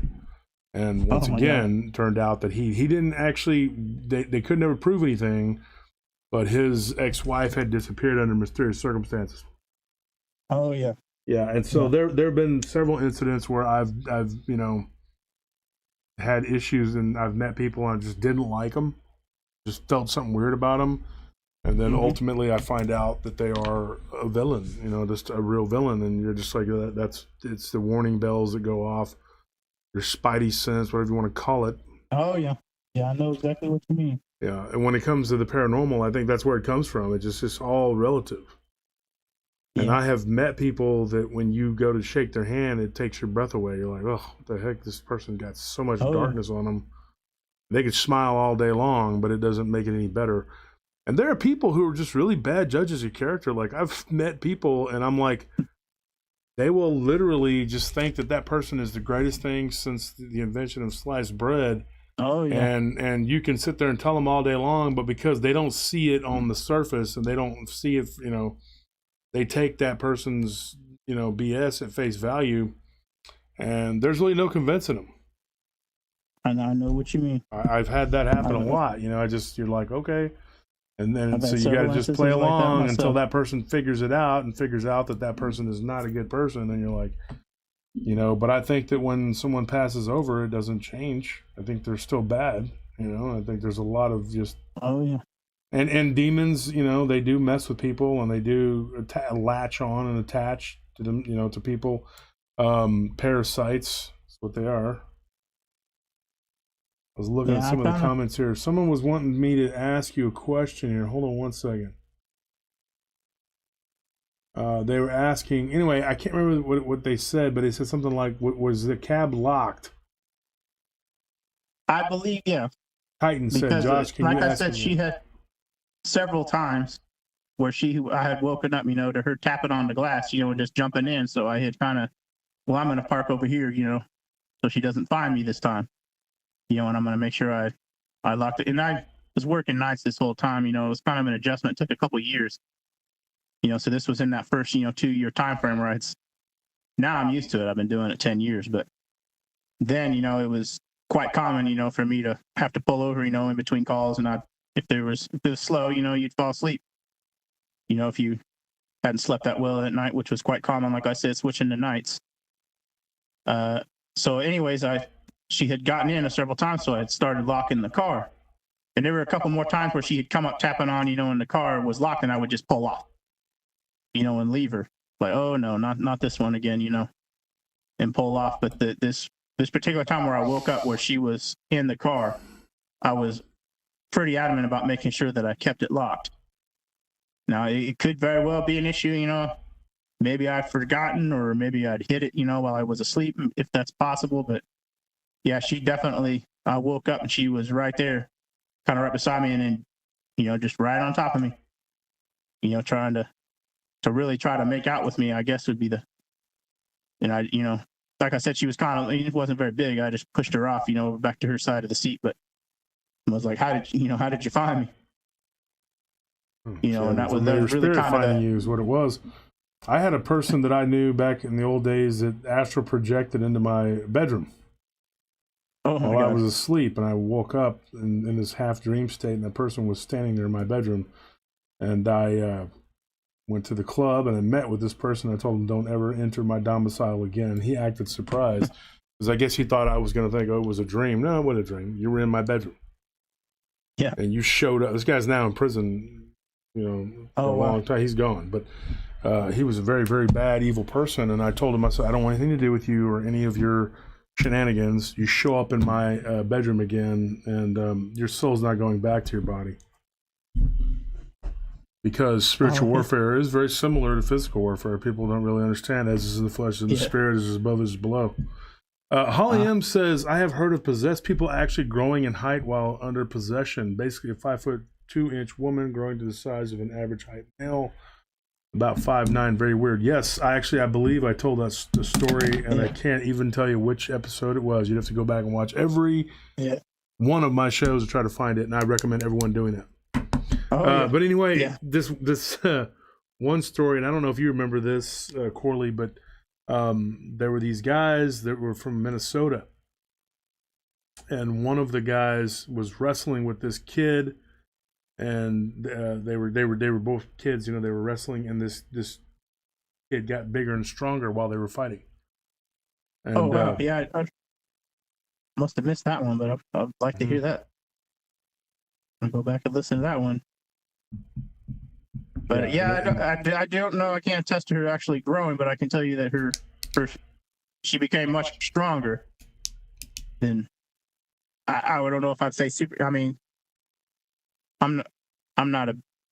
I'm about 5'10". You know, I'm overweight. You know, I'm about 350 pounds, and at this time, you know, I'd actually was only a couple years of quitting construction. You know, I did construction for about 10 years, and while I definitely, you know, wasn't a bodybuilder or nothing, I did lift weights. So it's just at that time I was still definitely, you know, somewhat strong. You know, I should have been able to pull my hand away from a girl, you know, who was just holding my hand. You know, but I thought she was going to break my hand. Like it was all I could do, you know, to pull my hand away. You know, and at the same time, you know, I'm trying to I'm trying to pray for her, but it's almost like, you know, she wanted me to stop praying. And her voice changed? Her voice had changed by that time. And like She's I said, like, it was. I just want you to hold my hand, Corley. Like that? No. It was, if you were there, you'd, it was kind of more like shrieking and screaming. Like Army of Darkness? She was in pain. Yeah. Some type of pain, you know, and occasionally, you know, her voice would change back to kind of to her voice, like, please help me, please help me. You know, at this time, you know, as any feelings, you know, spooky feelings that I had, like maybe she was possessed, were definitely confirmed at that point, you know, from just this being, you know, she's strung out, to this is definitely, you know, something beyond just like a medical issue of her being strung out. This is, you know, paranormal. Something that is definitely not right here. And then it was just kind of confirmed also by the electrical kind of things that were going on with the vehicle. And when she slammed her hand down onto the console, I mean, just left a dent. You know what I mean? Cracked it. And I know some guys are that strong. You know, I've seen a guy punch a dash before like that and crack it like that. But you know, he's a pretty big dude. It's a little, you know. And what was weird is that there was one of those little clocks, you know, that kind of a little bubble, you know, up out of the top in the middle, like a digital display. It had never worked in the car. But after this point, you know, after she smashed the dash, it actually came back on. It worked. From that point on, you know, as she fixed the clock, that's the only good thing that ever happened. But yeah, just the car turning off, and then it had never really had any mechanical problems, you know, up until then. And for it to happen right at that instance, you know, everything flickering, you know, the lights flickering in the car, you know, the dash illumination flickering on and off, and then the radio kind of going on and off, really just kind of confirmed to me, you know, like this is not natural. So, but yeah, as far as her growing in height or anything, yeah, couldn't tell anything like that, other than, yeah, just really very, very strong. All of a sudden, I could not pull my hand away from her. I mean, I was really seriously. No, I'm not playing like just saying that. I mean, like in a literal term, like I thought she was going to break my hand. Oh, yeah, I hear what you're saying. Like I got to get my hand away, you know, she's going to break it. Yeah. So I appreciate you coming on, and we'll definitely have to do this again, Corley. We're going to have to. Yeah, like I said, I've got several Dogman stories. Yeah, we'd like to get into those and maybe have you come on the live stream again, and maybe we could do a Friday podcast. Sure. But I'm going to let you run. And all right. Yeah, I'm actually just seeing the time here. I've actually got a 10:30 appointment I've got to get. Well, I appreciate you coming on. Thank you for telling your stories. Yeah, no problem. I really appreciate what you do. I've really enjoyed you. And we're going to get back together. Trust me. Like I said, this is just one of them. I've got a lot more. Good. Not just mine, but, you know, I've collected other cab driver stories. So that sounds interesting. Sounds good. I don't know if you've ever looked into that field. I know you said security, obviously. You know, I had never thought of that, you know, with the paranormal, but it makes sense with you always being there at night. But yeah, nighttime cab drivers have really got some very unusual stories. Yeah. Okay, man. I'll see you. All right. Thank you. All right. Thank you. Yep. Bye. Bye-bye. So that was Corley Cantor, folks, and supporter of the show. Very, very weird. It's always weird here at PRT. We always talk about a lot of weird stuff, and it just goes on and on and on. John King said, Josh, that's true. The three brothers bullying the younger kid. Yes. Yeah, it was. They were like mutants or something. Something was weird. That was a weird story.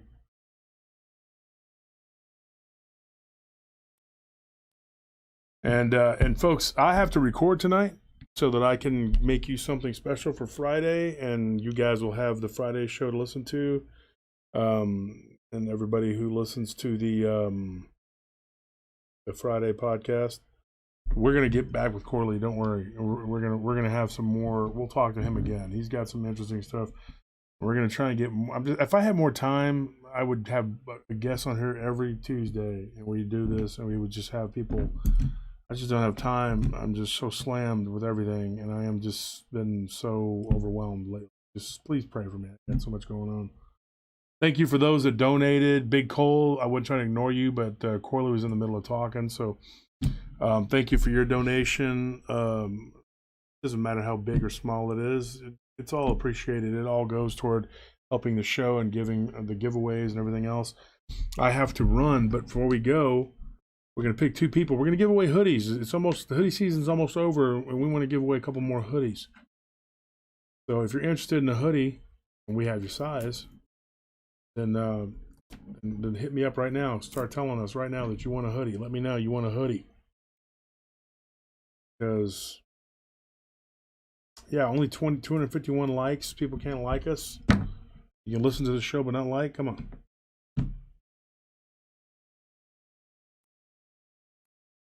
The P.O. box is, let me see if I can get the freaking, and you know. Hey, Anthony, do you know the P.O. box? It's 2001 something. I don't know. We need to start putting it on the, we're going to have to start putting that address on the Friday podcast. Let me see if somebody that's paying attention can answer my question here. Maybe my wife can answer it.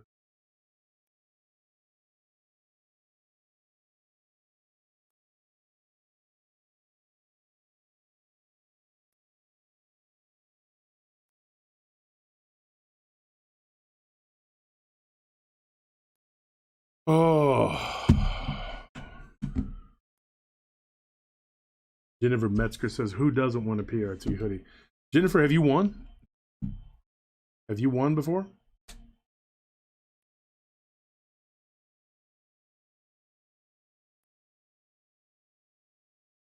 Okay, Nellie's going to answer the questions.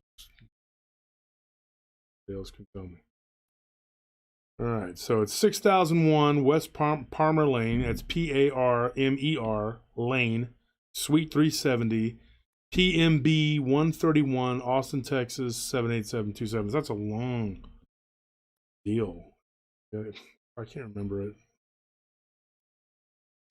When you have a million stories to try to remember. 6001 West Palmer Lane, Suite 370, PMB 131, Austin, Texas 78727.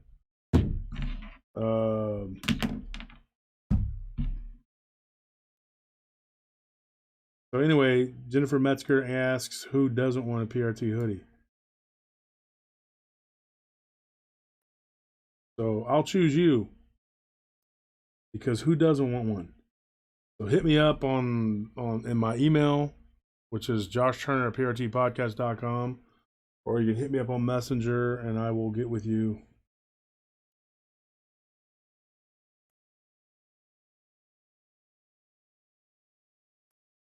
There's one right there. And whoever wins tonight, I'll send them a hoodie and an autograph book from one of our associates. Somebody's asking, how do I buy a beige hat? Oh, beige. I think you're asking for the beige hat. It's very simple. You can just like send a donation and then send me your address on Messenger.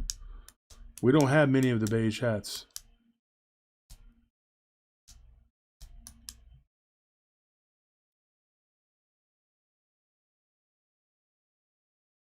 John King, you don't have a trucker hat yet? I mean, a PRT hoodie yet?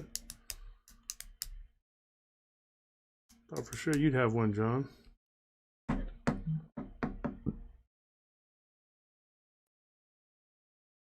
So, Diablo, pick somebody. I'll let you do it. You and James Estrada pick somebody tonight.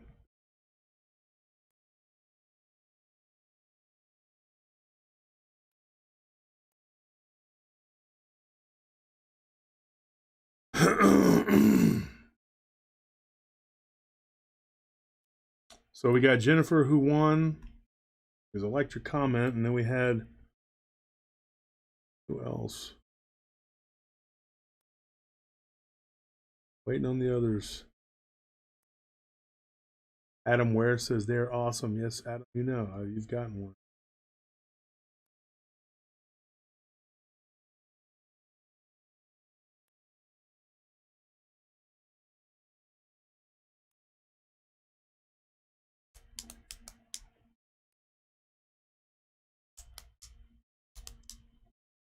D, if you want a green hoodie, all you got to do is tell me.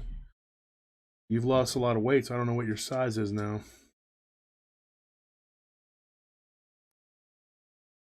You picked Titan. Titan, have you won before?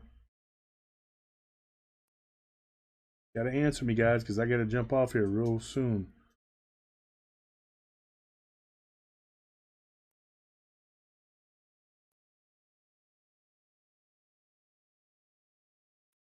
Elizabeth Smith putting up a case for being picked. Have you won before, Elizabeth?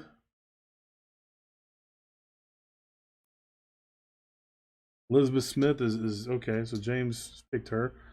Has Elizabeth or Titan won before? I need to know. Because you want everybody to be able to win at some point.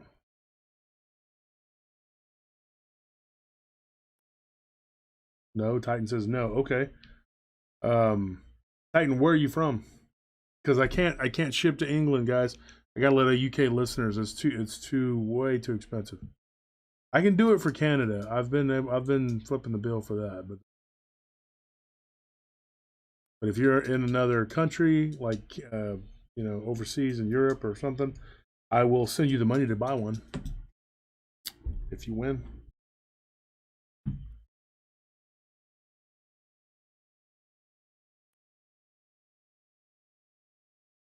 So Elizabeth Smith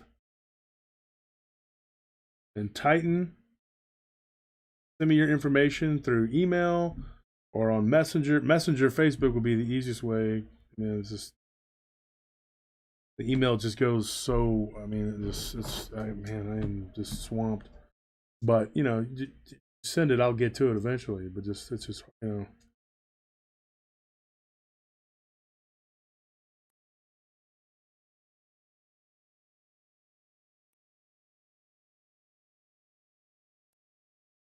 Carl, thank you for that. Telling people to keep liking. Yeah.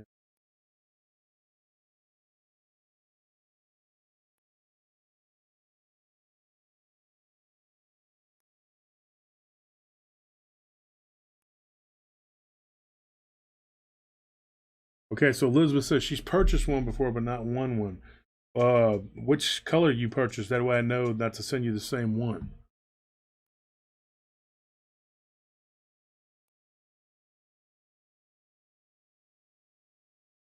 So Sandra Ward, because I have never won, been a fan since the beginning. Okay. So we got Sandra Ward, Elizabeth,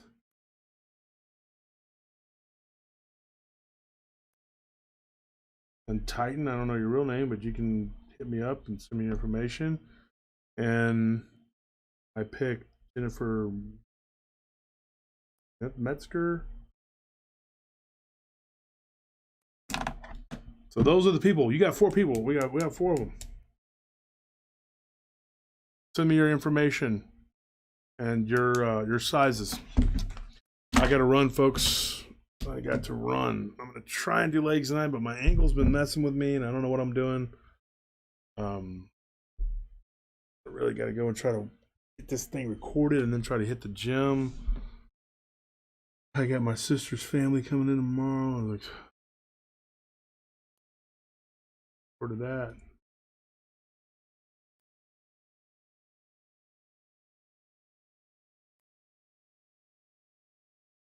Thank you for everyone that donated. Always appreciated, so that we can do the show and put the money. All the money, as you see, pretty much goes right back into the show. We just give it away, but we can't do that if we don't get donations. So we really appreciate that, and the Patreon greatly,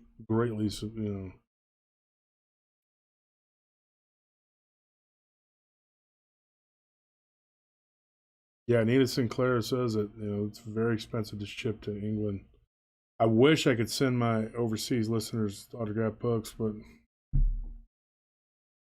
hard.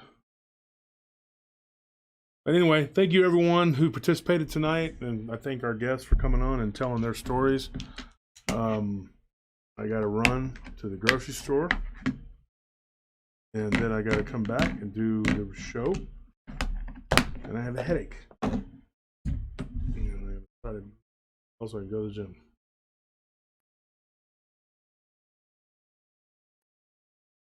Everybody, have a good night. We love you. Thank you for being a part of the show, the experience that is PRT. Everything is greatly appreciated. Everything, the support, the likes, the views, the donations, everything. Thank you so much. We try to give back as much as we can. I just got a new shipment of books from Lyle Blackburn. Lyle's been with David Weatherly up there in Georgia. Lucky him. He gets to go and gallivant across the country, which I could. But so got a shipment from him. Got a shipment from Barton Nunley. So we're good. All right, guys. See ya.